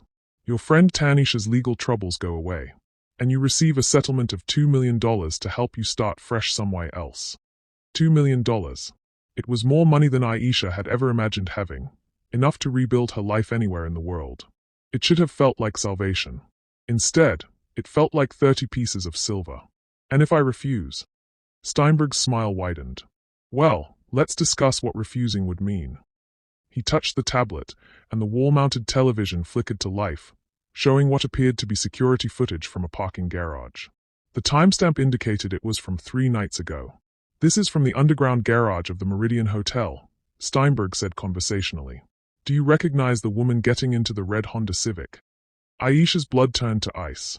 The woman was her, or someone who looked exactly like her, wearing the same green jacket she'd lost last week, carrying what appeared to be a manila envelope. I've never been to the Meridian Hotel. Haven't you? Because hotel records show that Aisha Whitman checked in under an assumed name that evening. The same evening that Senator Whitman's campaign headquarters was broken into and sensitive documents were stolen. That's not me. But even as she said it, Aisha could see how convincing the footage was. The woman moved like her, had her hair, even seemed to have the same nervous habit of adjusting her purse strap. The woman in this video met with James Crawford, a known political operative who specializes in opposition research. Mr. Crawford was paid $50,000 for what he described as comprehensive intelligence on family vulnerabilities. Margaret leaned forward in her chair. It must have been so frustrating, dear, feeling like an outsider in our family. Did you think gathering our secrets would give you power over us? I never met with anyone. I don't know who James Crawford is. Aisha's voice was rising despite her efforts to stay calm. Mr. Crawford seems to know you quite well. Steinberg touched the tablet again. An audio began playing from hidden speakers. A woman's voice, unmistakably Aisha's, was speaking. I need everything you can find on the family's financial vulnerabilities. Senator Whitman's campaign debts, Margaret's shopping habits, even Luke's medical school loans. Anything that could be leveraged. Aisha felt the room spin around her. That's not real. I never said those words. Voice analysis suggests otherwise. But let's continue. Another video appeared on the screen. Aisha entering what looked like a nondescript office building. This is from last month. You're visiting the offices of Meridian Strategies, a firm that specializes in political disruption. I was job hunting. I went to 3 different employment agencies that day. Meridian Strategies isn't an employment agency, Mrs. Whitman. They are the firm that coordinated the social media campaign against Senator Whitman's immigration policies. The same firm that's been spreading rumors about his family's finances. Margaret's voice was soft with false sympathy. Oh, Aisha, did you really think we wouldn't notice? Did you think you could wage war against us from inside our own home? None of this is real. But even as Aisha said it, she could see how the evidence would appear to any objective observer. The videos, the audio, the documents, all of it painting a picture of a woman who'd been planning her in-laws' destruction from the beginning. Let's talk about your grandmother, Steinberg said, and Aisha's heart stopped. A new document appeared on the screen, what looked like immigration records from 1967. Rose Johnson entered the United States on a temporary visa that expired in 1969. She never renewed it, never applied for permanent residency, never became a citizen. Which means she was here illegally for 53 years. That's impossible. My grandmother was a citizen. She voted in every election. Using false documentation. Which makes you the granddaughter of an illegal immigrant who committed voter fraud for 5 decades. Steinberg's voice was clinically neutral. Of course, we have no interest in besmirching the memory of an elderly woman who's no longer with us. Unless, of course, you force our hand. The threat was crystal clear. Sign the confession, or watch her grandmother's memory be destroyed along with everything else. This is all fabricated, Aisha said desperately. Every document, every video, every piece of audio. You created it all. Can you prove that? Senator Whitman spoke for the first time, his voice carrying the authority of decades in politics. Because if this evidence becomes public, and it will become public if you don't sign that confession, your credibility will be permanently destroyed. Who's going to believe the word of a gold digger over documented proof of your deception? Margaret stood up, moving to stand directly in front of Aisha. You know what I find most disappointing about all this? We actually tried to give you a chance. Despite our concerns, despite the obvious warning signs, we welcomed you into our family. And this is how you repaid our trust. You never welcomed me. You've been planning my destruction since before I married Luke. Have we? Or have we been responding to your own hostile actions? Margaret's voice carried a note of wounded bewilderment. You refused our offers to help expand your business, insisted on keeping your finances separate from Luke's, even demanded a prenuptial agreement. Looking back, it's clear you were already planning to use our family connections while protecting yourself legally. The twisted logic was dizzying. Every decision Aisha had made to protect Luke's interests, every gesture intended to prove she wasn't after his money, was being reframed as evidence of calculated manipulation. Your son loves me, Aisha said, grasping for the one truth that couldn't be fabricated. Does he? Steinberg touched the tablet again, and Luke's voice filled the room. I don't know anymore, Kevin. Sometimes I look at her and wonder if any of it was real. The way we met, how fast everything happened, how perfectly she seemed to fit into my life. What if Mother's right? What if I've been blind to what was right in front of me? Aisha felt her legs give out. She sank into the chair behind her, staring at the speaker as Luke's voice continued. I want to believe in her, in us, but the evidence keeps piling up. The business connections, the political meetings, even the way she handled tonight's dinner.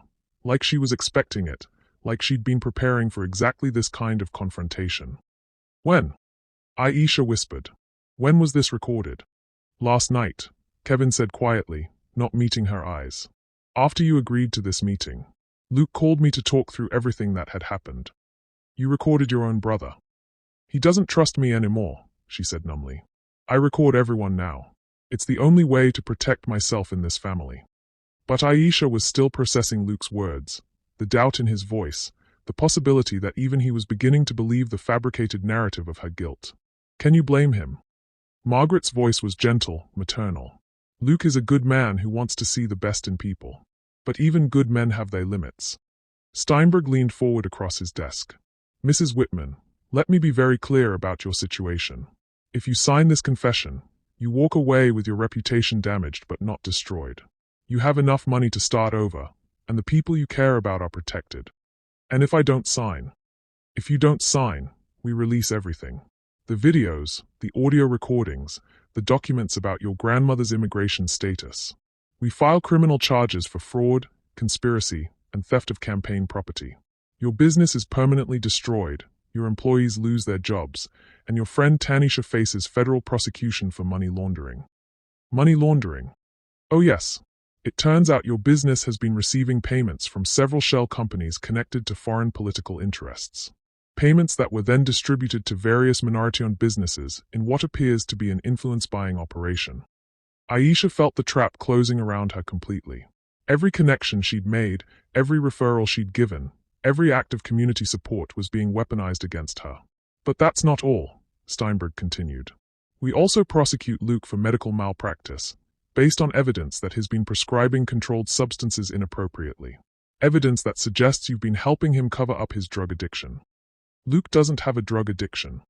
Can you prove that?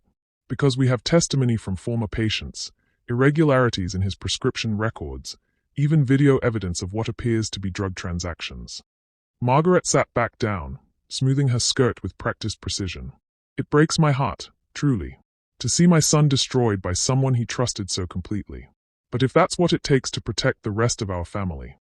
The implication was clear. Luke would be sacrificed along with Aisha if she didn't surrender. You'd destroy your own son. I'd save him from destroying himself. Margaret's voice carried absolute conviction. Sometimes love means making the hardest choice, even when it breaks your heart. Aisha stared at the confession on the tablet screen, each word a small death. Signing it would mean admitting to crimes she'd never committed, betraying everything her grandmother had taught her about dignity and truth. But not signing would mean watching Luke's life burn along with her own. I need to call him, she said finally. I need to talk to Luke before I make any decision. I'm afraid that's not possible, Steinberg said. Luke is currently being interviewed by federal investigators about his prescription practices. He's been advised not to have contact with you until this matter is resolved. The words hit like a physical blow. They'd already moved against Luke, had already started the process of destroying him whether she signed or not. You're going to ruin him anyway. Not if you sign. If you confess to manipulating him, to using him as an unwitting tool in your schemes, then Luke becomes a victim rather than a co-conspirator. His medical license is protected, his reputation intact. He gets to rebuild his life as the good man who was deceived by a calculating woman. Senator Whitman leaned forward in his chair. Aisha, I want you to understand something.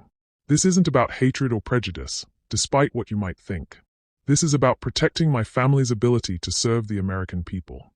If my campaign is destroyed by scandal, if my son's life is ruined by association with criminal activity, then decades of public service come to nothing. And that matters more than the truth. Sometimes the truth is a luxury we can't afford. His voice carried the weariness of a man who'd made similar calculations many times before. I've spent my career fighting for policies that help millions of people. If destroying one person's reputation preserves my ability to continue that work, then yes, it's a trade I'm willing to make. The casual brutality of the statement left Aisha speechless. She was nothing more than an acceptable loss in a larger political calculation. Sign the confession, Margaret said softly. Take the money. Disappear quietly. Let Luke heal and move on with his life. It's the only way any of this ends well for anyone. Aisha looked around the room at the three people who held her future in their hands. Senator Whitman, seeing her as nothing more than a political liability to be managed. Margaret, viewing her as a threat to be neutralized. Kevin, avoiding her eyes like a coward who'd traded his family's secrets for his own protection. What happens to Luke and me? She asked. Our marriage. Annulled, Steinberg said matter-of-factly. On grounds of fraud. Legally, it will be as if it never happened.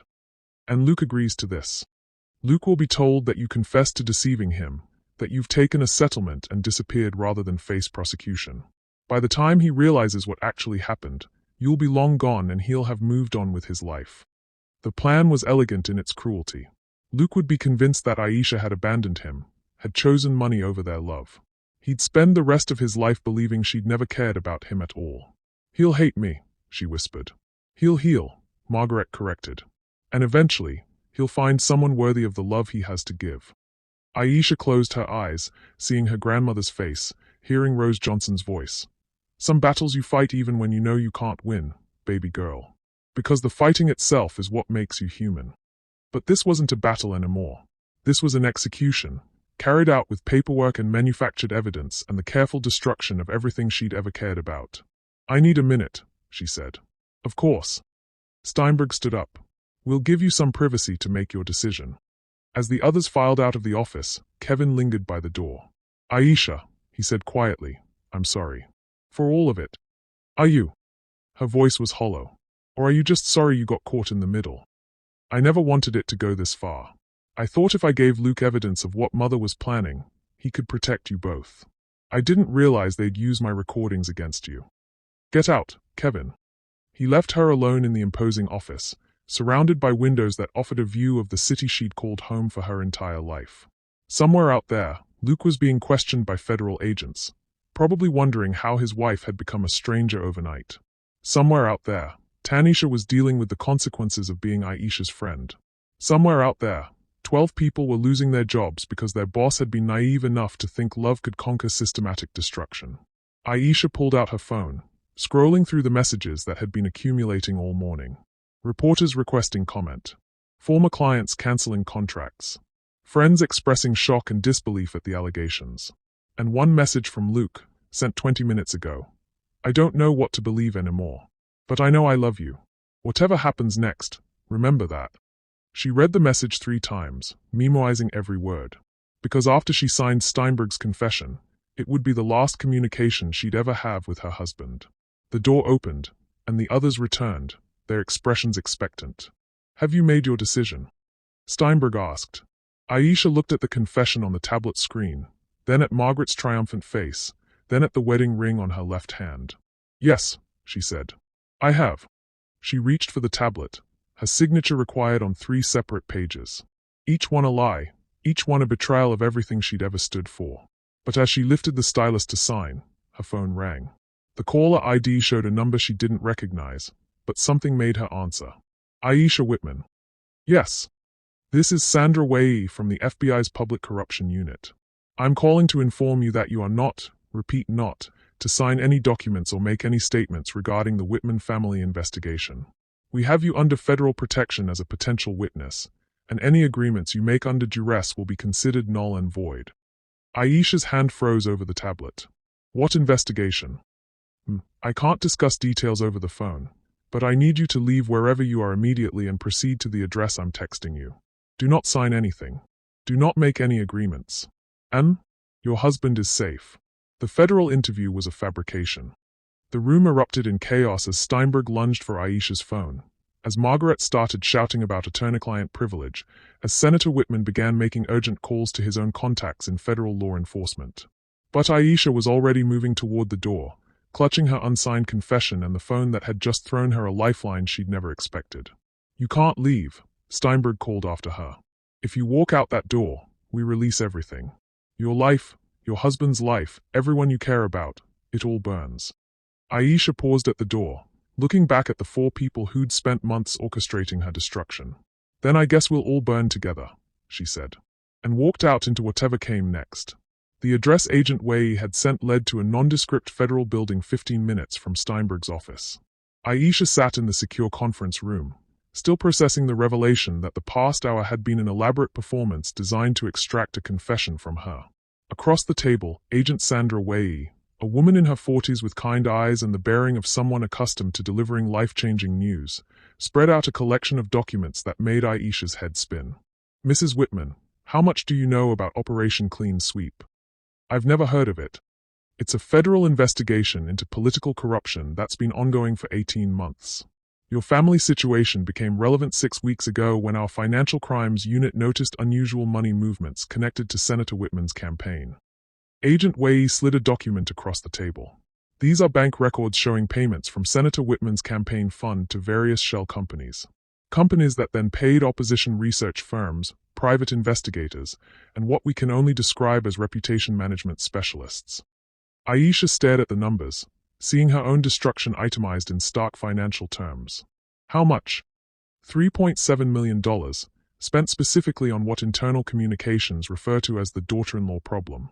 The casual reference to her as a problem that required millions of dollars to solve made Aisha feel sick. How long have you been watching them?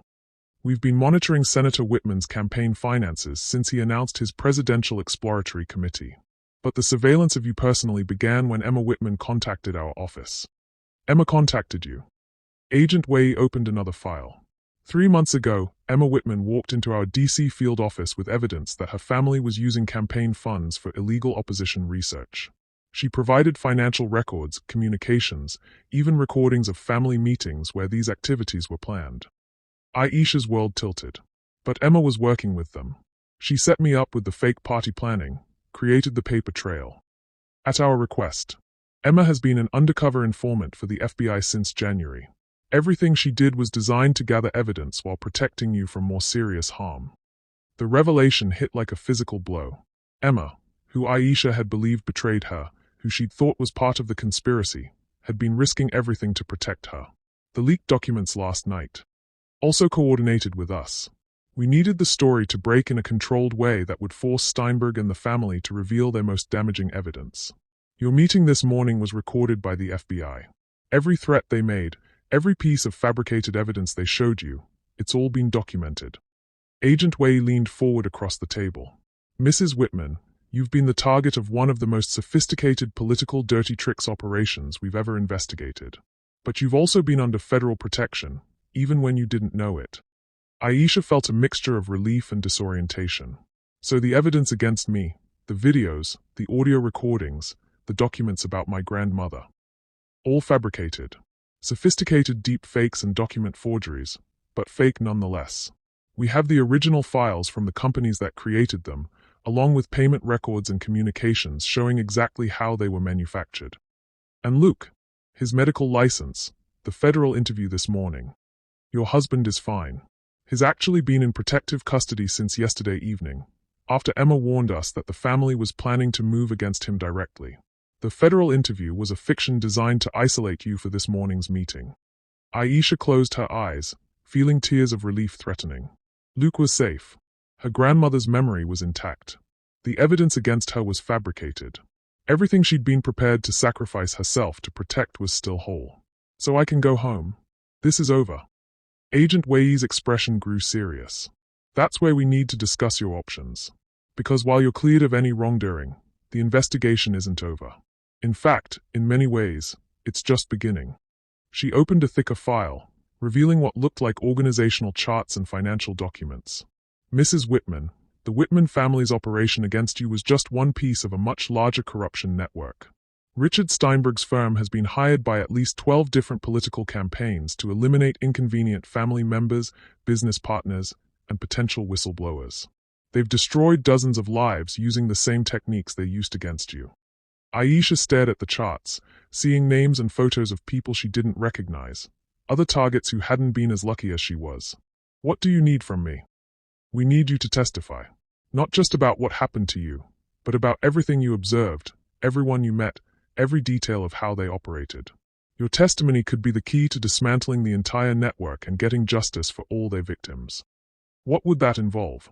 Agent Wei was quiet for a moment. Extended witness protection, possibly for years.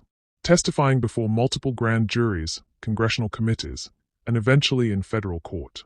Media attention that would make the last few days look like nothing. And the constant threat of retaliation from some very powerful people who have a lot to lose. The impossible choice crystallized before Aisha. She could walk away now, reunite with Luke, rebuild their quiet life, and let someone else fight the larger battle. Or she could step into the arena and fight not just for herself, but for everyone who'd been destroyed by people who treated human lives as political inconveniences. There's something else, Agent Wei continued. Something we haven't told you yet. She slid another document across the table. This one showed a photo of a young black woman Aisha didn't recognize. This is Jasmine Crawford. She was married to Congressman Michael Crawford of Ohio. 3 years ago, She was targeted by a similar operation after she refused to support her husband's vote on a defense contractor bill that would have benefited companies owned by his family. Aisha studied the photo. Jasmine looked about her age, with the same cautious smile Aisha recognized from her own wedding photos. What happened to her?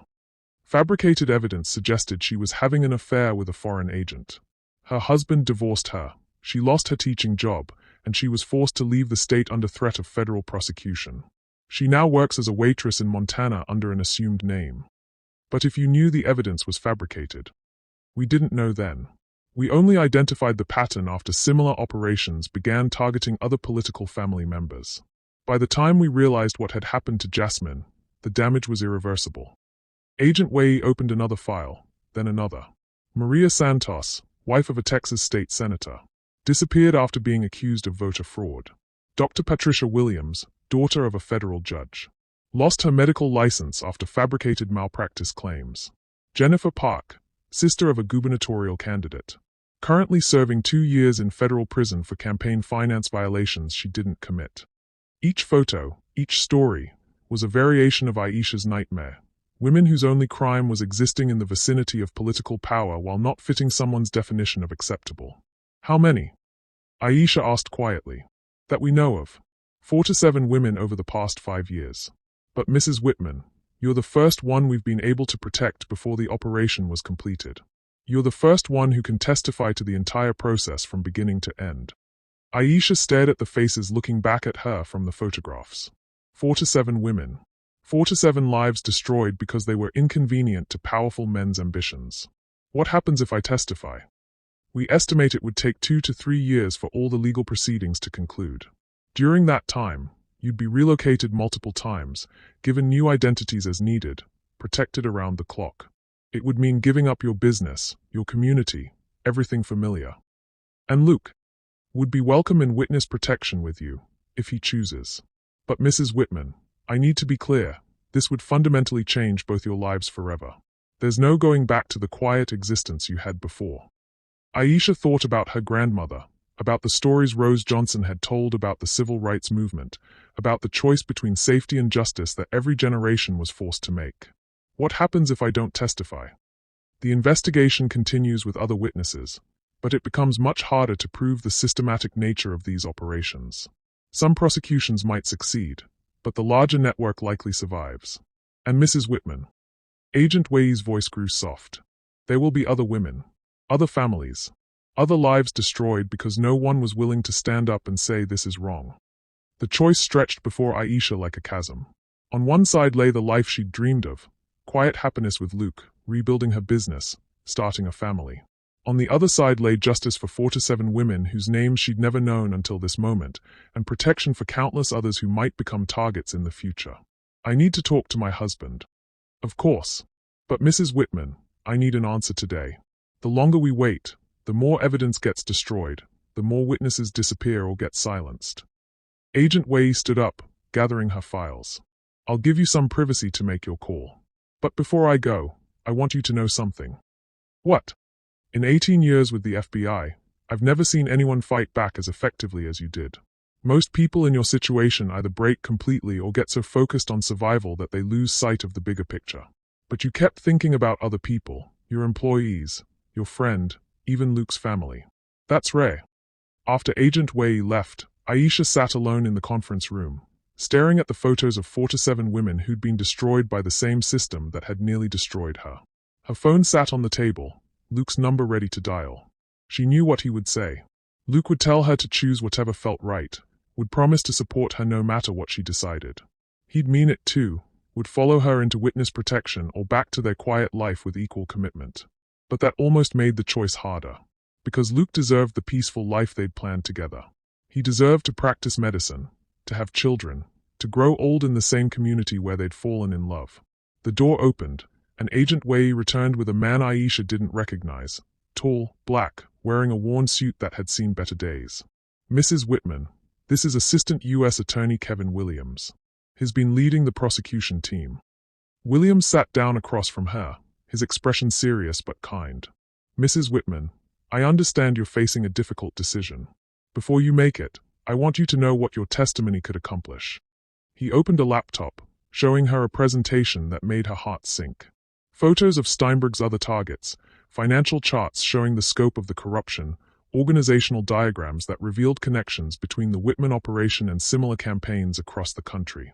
This isn't just about dirty politics anymore, Williams said. It's about a systematic attack on democracy itself. When people can be destroyed simply for existing near political power, when family members become legitimate targets for elimination, we're talking about something that threatens the foundation of our entire system. How do you know my testimony would make a difference? Because you're credible in a way that other witnesses aren't. You're not a political operative, not someone with an agenda. You're a small business owner who got caught up in something larger than herself. Juries relate to that. Williams clicked to another slide, showing conviction rates for political corruption cases. Without your testimony, we estimate a 40% chance of meaningful convictions. With your testimony, that jumps to 85%. The difference between some of these people getting plea deals and actually serving significant prison time. Aisha studied the numbers, understanding that she was looking at the mathematics of justice.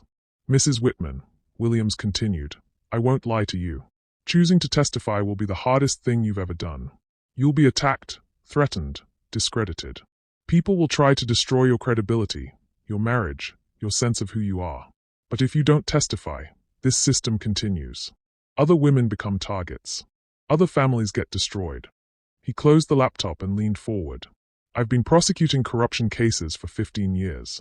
I've seen what happens when good people choose safety over justice, and I've seen what happens when they choose to fight.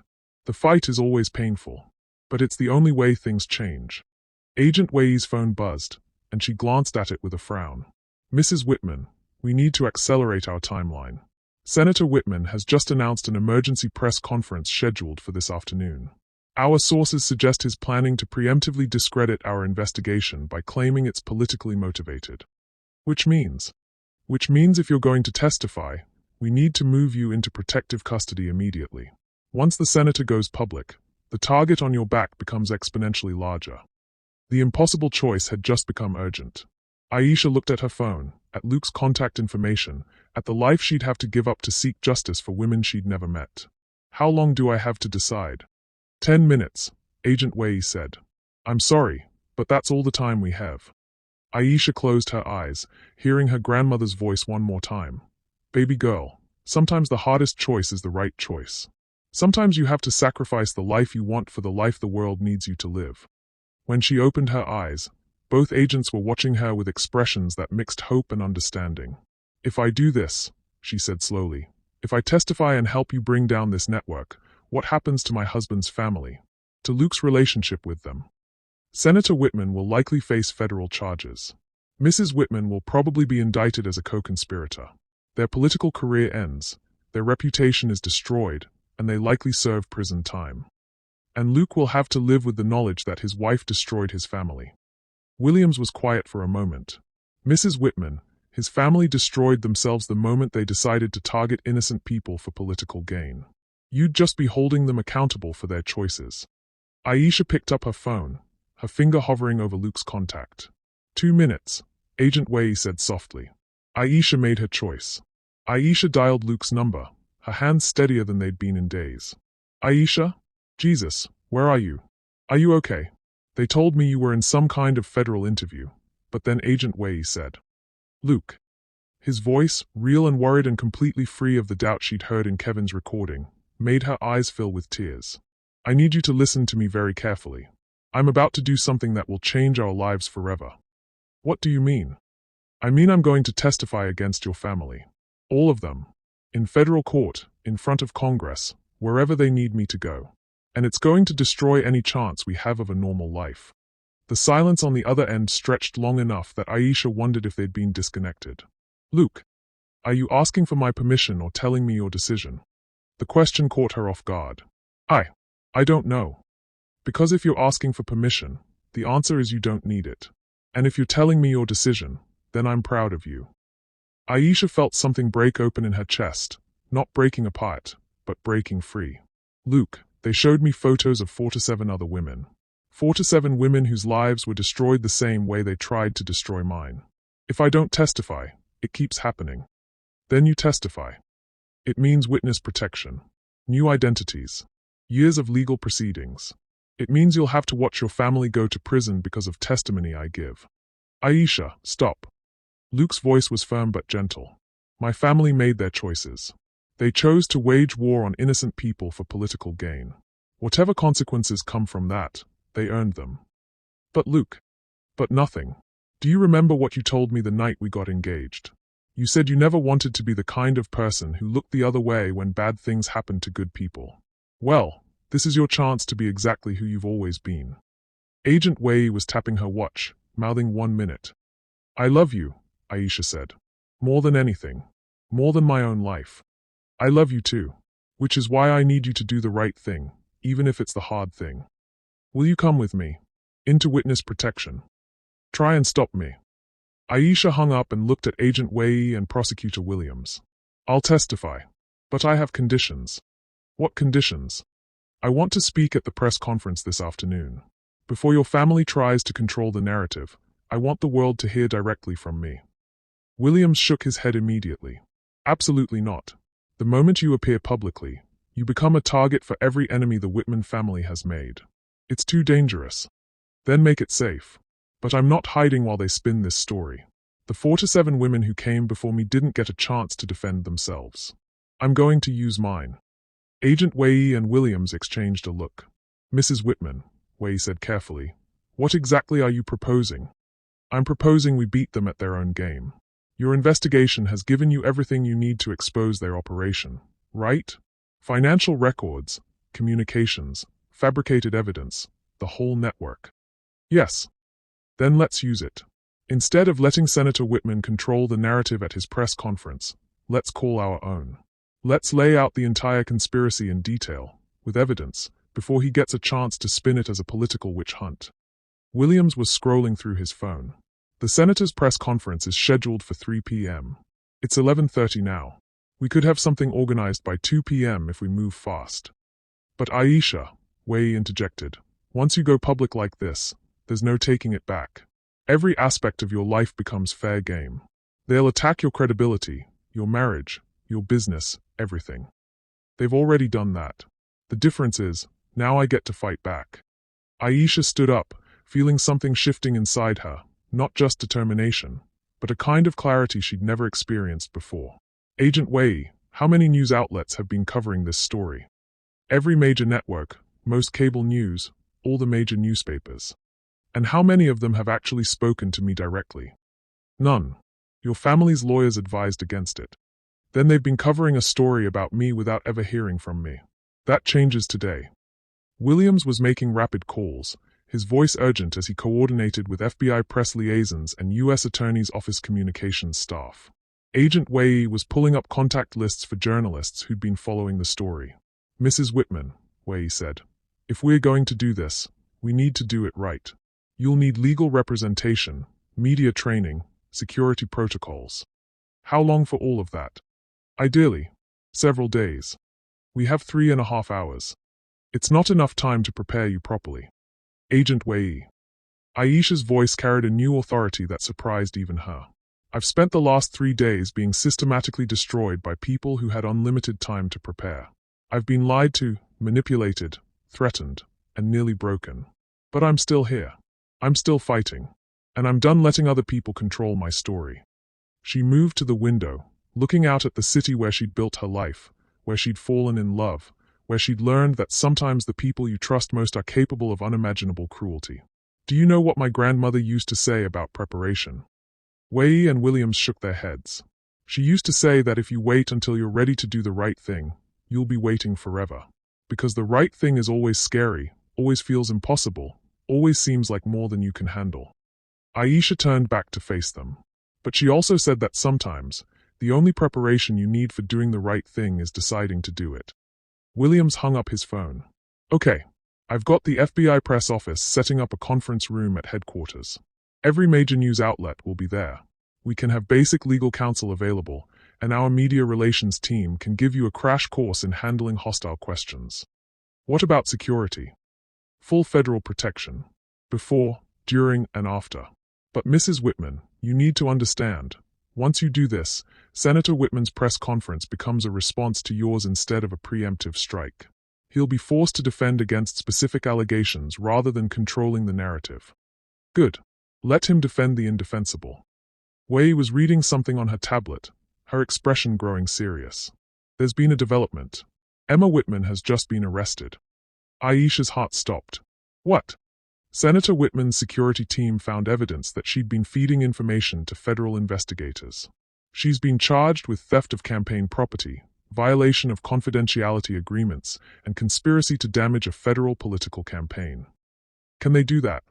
They can try. But Mrs. Whitman, this means Emma can't appear publicly to support your testimony. They've neutralized one of your most credible witnesses. Williams was reading over Wei's shoulder. There's more. Richard Steinberg has filed a federal lawsuit claiming that FBI entrapment led to coerced confessions from his clients. He's asking for an emergency injunction to prevent any evidence gathered through illegal surveillance from being used in prosecution. Aisha felt the familiar sensation of the ground shifting beneath her feet. Just when she thought she had a path forward, new obstacles appeared.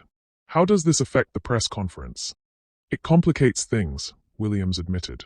Steinberg's lawsuit claims that you were manipulated by federal agents into making false statements about his clients.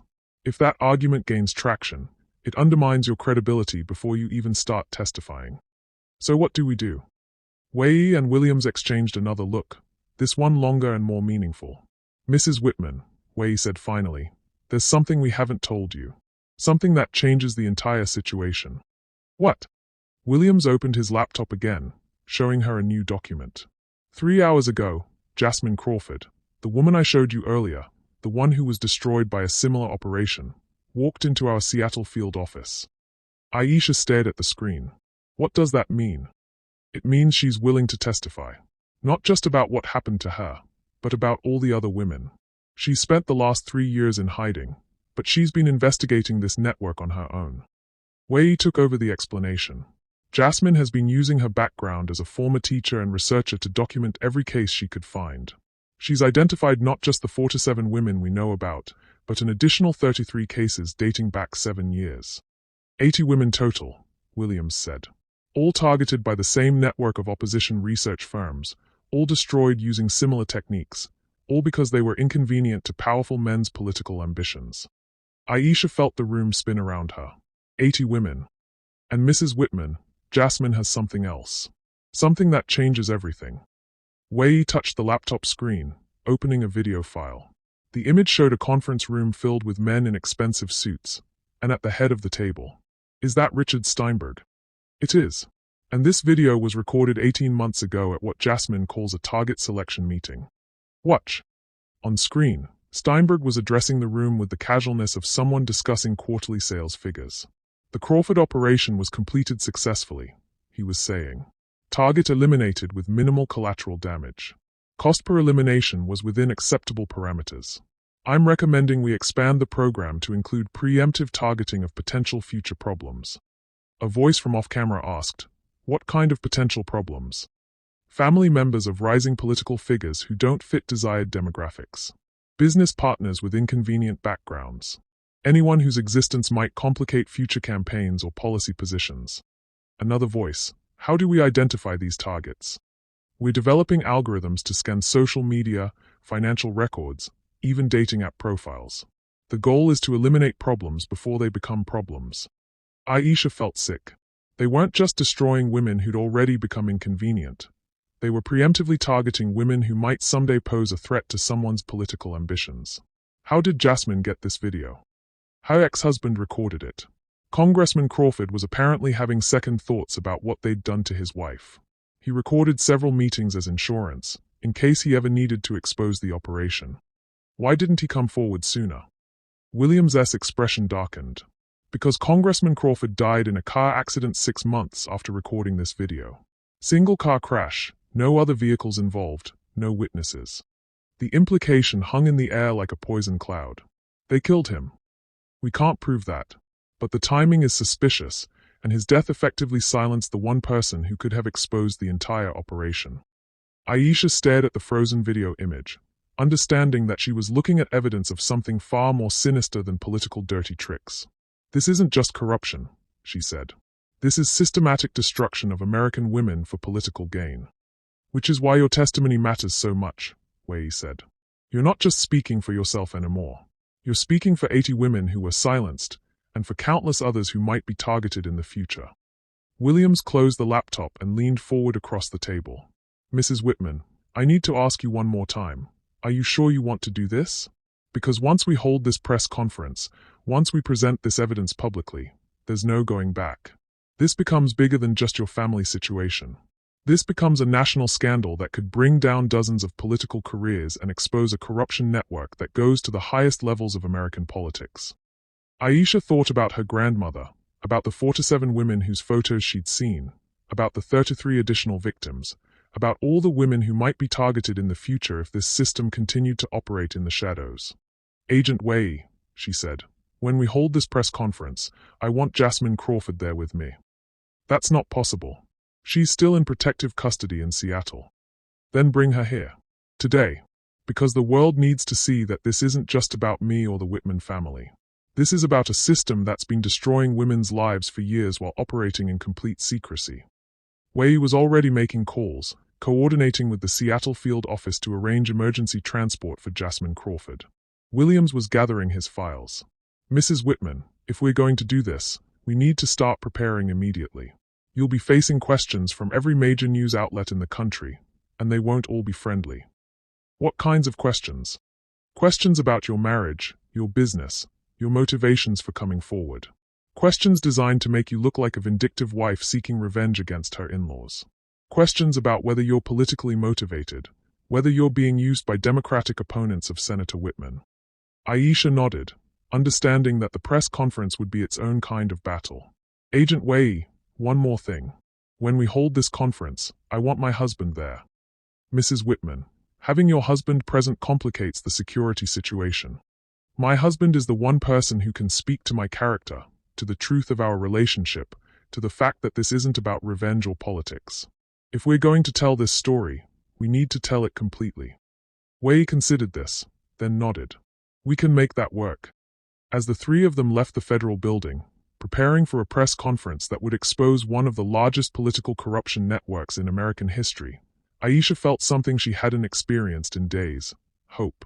Not just hope for her own vindication, but hope for justice for 80 women who'd been silenced, hope for protection for countless others who might become targets, hope that sometimes, just sometimes, the good people could win.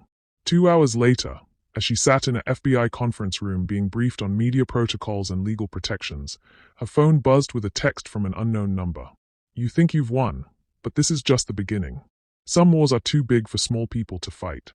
Aisha showed the message to Agent Wei, who immediately began coordinating with cybersecurity specialists to trace the source. But instead of fear, Aisha felt something else rising inside her, determination that burned like a cleansing fire. Agent Wei, she said, how many reporters did you say would be at this press conference? Every major outlet.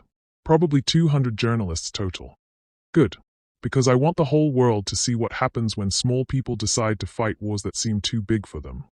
At 1:47 p.m., 13 minutes before Senator Whitman's scheduled press conference, Aisha Whitman walked into FBI headquarters with her husband at her side, ready to tell a story that would change everything. Behind her, Jasmine Crawford followed, carrying a briefcase full of evidence that had taken her 3 years in hiding to compile. The war was about to end. And for the first time since it began, Aisha knew who was going to win. The FBI headquarters press conference room was packed beyond capacity. Cameras lined the walls, reporters filled every available seat, and the energy buzzed with the anticipation that comes when a major story is about to break wide open.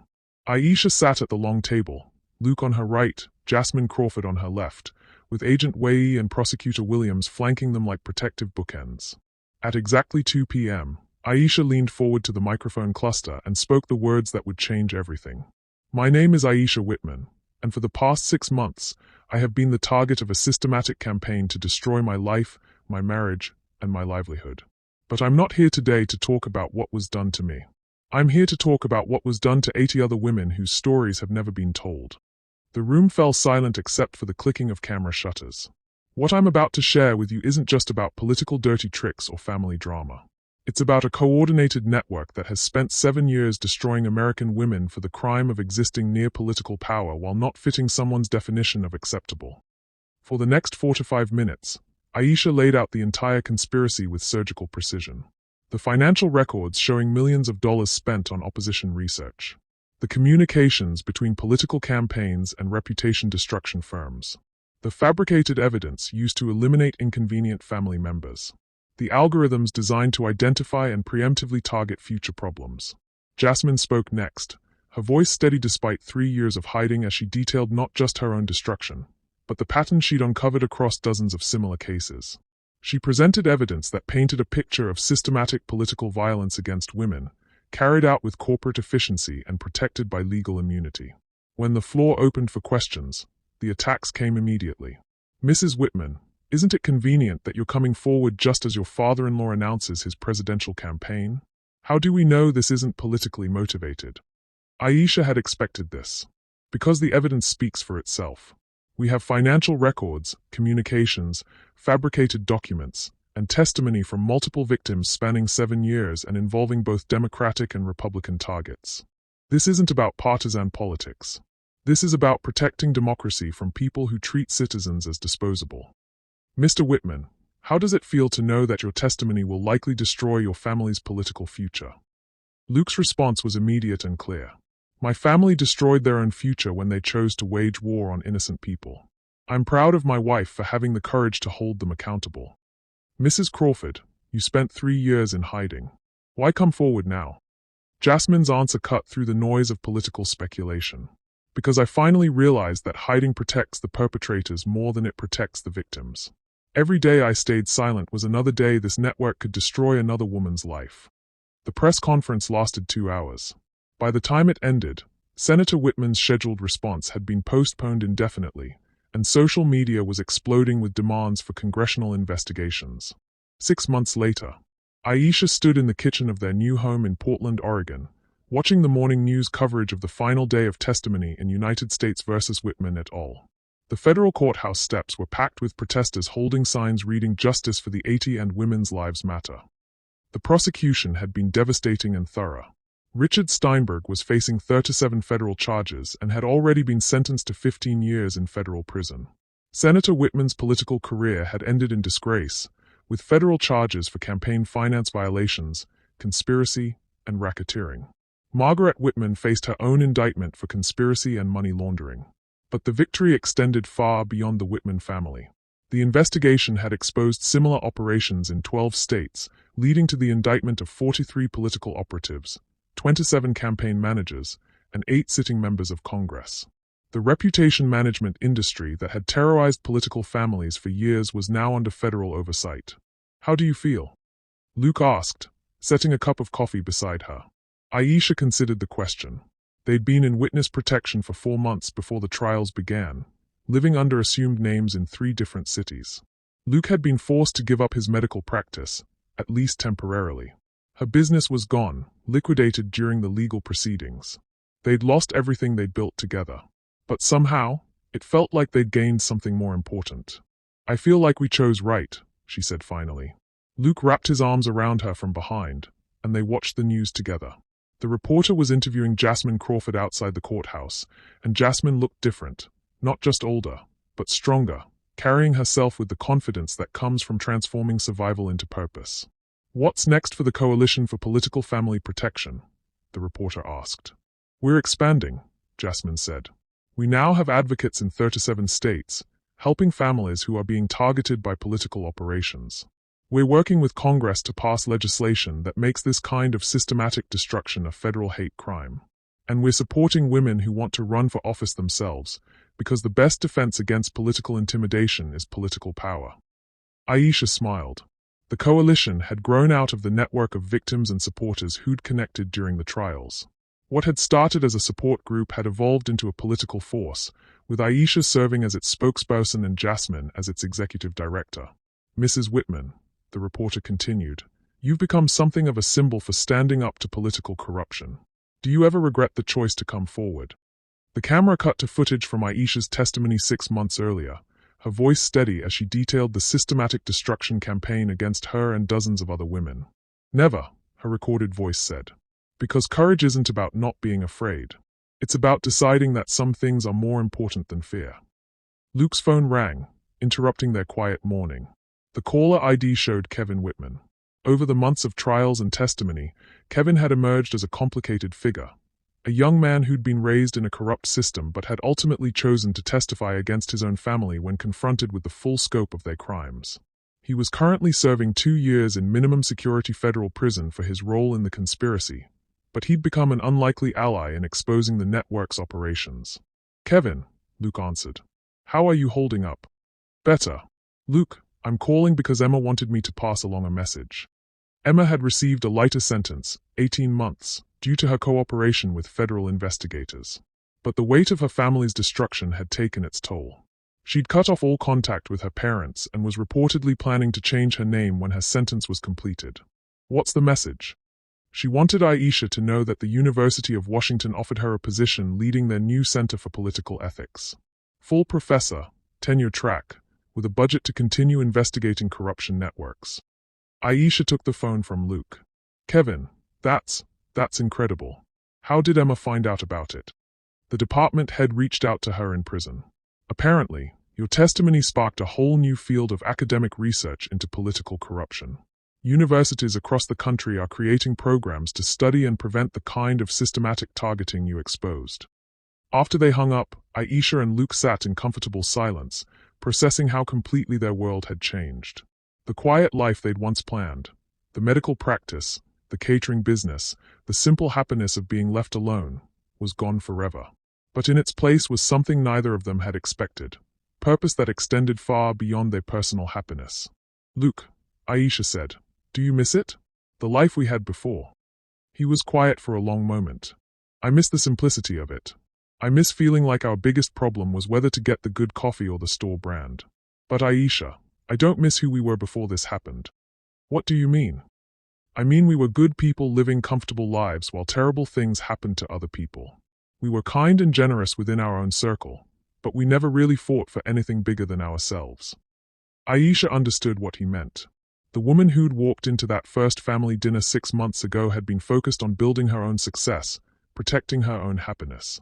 She'd been a good person, but a small person, content to tend her own garden while others' houses burned. And now we're part of something that matters. Now we're fighting for people we'll never meet, protecting women who don't even know they need protection yet. Aisha's phone buzzed with a text from Tanisha, who was now managing the coalition's financial operations from her new office in Washington, D.C. "Conference call in 10 minutes. The Congressional Committee wants to discuss the new legislation." The legislation Tanisha referenced was the Political Family Protection Act, a comprehensive bill that would make it a federal crime to use campaign funds for systematic harassment of family members, create whistleblower protections for political family members, and establish oversight mechanisms for opposition research firms. It had bipartisan support and was expected to pass within the month. "Ready for another day of changing the world?" Luke asked, clearing their coffee cups. "Ready." As Aisha prepared for her conference call with congressional staff members, she caught her reflection in the hallway mirror. The woman looking back at her was different from the one who'd sat at that disastrous family dinner 6 months ago. Older, certainly, more tired around the eyes, but also stronger, more centered, carrying herself with the confidence that comes from discovering you're braver than you ever imagined. Her phone rang, and she answered with the greeting that had become familiar over the months of testimony and advocacy work. "This is Aisha Whitman with the Coalition for Political Family Protection." The voice on the other end was young, frightened, desperate. "Mrs. Whitman? My name is Sandra Kim. I'm married to a congressman from California, and I think I'm being targeted. Strange things have been happening. My business is losing clients, there are protesters outside my children's school, and someone leaked my medical records to the press. I don't know who else to call." Aisha felt the familiar mix of anger and determination that came with every new case. "Sandra, you called the right place. We're going to help you, and we're going to stop whoever is doing this to you." As she began walking Sandra through the coalition's protection protocols, Aisha realized that this was her life now, not the quiet happiness she'd once planned, but something more complex and more meaningful. She was the person other women called when their worlds were falling apart, the voice that said you're not alone when political systems tried to destroy them. It wasn't the life she'd chosen, but it was the life she'd been called to live. Later that evening, as she and Luke sat on their small porch watching the Portland sunset, Luke reached for her hand. "Any regrets?" he asked. Aisha thought about Margaret Whitman, now serving 8 years in federal prison. About Senator Whitman, whose political career had ended in disgrace but who would likely serve only 3 years due to his cooperation with prosecutors. About the comfortable life she and Luke could have had if they'd simply accepted Steinberg's deal and disappeared quietly. "None," she said. "Not one. Even though we lost everything we built. We didn't lose everything. We lost a business and a house and some furniture. But we kept our integrity, our love for each other, and our ability to look at ourselves in the mirror." Luke smiled. "Plus, we gained 80 new sisters." It was true. The network of women who'd been targeted by political corruption operations had become an extended family, supporting each other through testimony, trial proceedings, and the slow process of rebuilding their lives. They called themselves the survivors, and they stayed in touch through encrypted group chats, sharing job leads, relationship advice, and the occasional celebration when another perpetrator was sentenced. "Luke," Aisha said, watching the last light fade from the sky, "do you think we'll ever have that quiet life again? The one where our biggest worry is which coffee to buy." "Maybe. When Sandra Kim's case is resolved, and when the legislation passes, and when the next congressional investigation is finished." He trailed off, both of them knowing that there would always be another case, another investigation, another woman who needed their help. "Actually, no," he said finally. "I don't think we'll ever have that quiet life again. But I think we'll have something better." "What's better than quiet?" "Purpose. The knowledge that we spent our lives fighting for something that mattered." As they sat in comfortable silence, Aisha felt her phone buzz with another message. This one was from an unknown number, but the content made her smile. "Mrs. Whitman, this is Dr. Jennifer Martinez from UCLA. I'm starting a research project on political corruption and family targeting, based on your testimony. Would you be interested in serving as a consultant? We have funding to make this a full-time position if you're interested." Another door opening, another opportunity to transform their experience into something that could help others. "What is it?" Luke asked, noting her expression. Aisha showed him the message. "UCLA wants me to help design a research program on political corruption. Academic life. That could be nice. Steady schedule, health insurance, maybe even tenure eventually. And you could go back to practicing medicine. UCLA has an excellent medical center." They looked at each other, both understanding that this could be their path back to something resembling the stable life they'd once planned. Not the same life, they could never be the same people they'd been before, but a life that honored both their need for security and their commitment to justice. "Should we?" Aisha asked. "Should we what?" "Should we take the offer? Move to Los Angeles, start over, try to build something stable again?" Luke was quiet for a long moment. "Do you want to?" Aisha thought about Sandra Kim, whose panicked voice still echoed in her memory. About the legislation working its way through Congress. About the dozens of corruption investigations still ongoing across the country. "I want whatever lets us keep fighting," she said finally. "Whether that's from a university office or a coalition headquarters or the back seat of a car during witness protection. I just want to keep fighting." Luke squeezed her hand. "Then we keep fighting." 6 months ago, Aisha had been a small business owner whose biggest ambition was expanding her catering company to serve more high-end events. Now she was a federal witness whose testimony had brought down one of the largest political corruption networks in American history, a coalition leader whose work was protecting vulnerable families across the country, and a symbol of resistance to people who'd thought they could destroy women's lives without consequences. The transformation wasn't complete, might never be complete. There would always be more battles to fight, more victims to protect, more systems to change. But sitting on her porch with her husband's hand in hers, watching the stars appear over a city where they'd built a new life from the ashes of their old one, Aisha felt something she hadn't experienced since that first devastating family dinner. Peace. Not the peace of safety, but the peace of purpose. The peace that comes from knowing you're exactly where you're supposed to be, doing exactly what you're supposed to do, with exactly the person you're supposed to be doing it with. "Luke," she said softly, "thank you." "For what?" "For choosing me. Over your family, over your old life, over everything you'd known. For believing in us even when I stopped believing." "Aisha, I didn't choose you over my family. I chose love over hate. I chose truth over lies. I chose justice over comfort. He brought her hand to his lips, kissing her wedding ring. And I'd make the same choice again, every day for the rest of my life. As they sat together in the gathering darkness, Aisha's phone buzzed one more time. This message was from Jasmine Crawford, sent to the entire survivors group chat. Federal judge just sentenced the last defendant in the Williams case. 15 years. Operation Clean Sweep is officially dead. 80 women got justice today. 80 families can sleep peacefully tonight. Thank you, sisters, for refusing to stay silent. The message was followed by dozens of responses: celebration, gratitude, promises to keep fighting, and photos of the women who'd found the courage to testify against the people who'd tried to destroy them. Aisha looked at the faces on her phone screen. Women of every age, race, and background, united by their shared experience of surviving systematic political destruction and their shared commitment to ensuring it never happened to anyone else. What did this story teach you about standing up to power? She whispered to herself, echoing the question that interviewers had asked her dozens of times over the past 6 months. The answer, she'd learned, was simple: that power without conscience is destructive, but courage without compromise is transformational. That love isn't about avoiding conflict, but about choosing the right conflicts to fight. That sometimes the hardest choice is the right choice, and sometimes the price of justice is everything you thought you wanted, but the reward is everything you never knew you needed. Most importantly, she'd learned that some stories are bigger than the people living them, and some people are called to live stories that change the world. As Luke reached over to turn off the porch light, preparing to head inside to their small, safe home, Aisha took one last look at the night sky and made a silent promise to her grandmother, to the 80 women whose justice she'd helped secure, and to all the women who might someday need someone to stand up for them when standing up seemed impossible. She would keep fighting.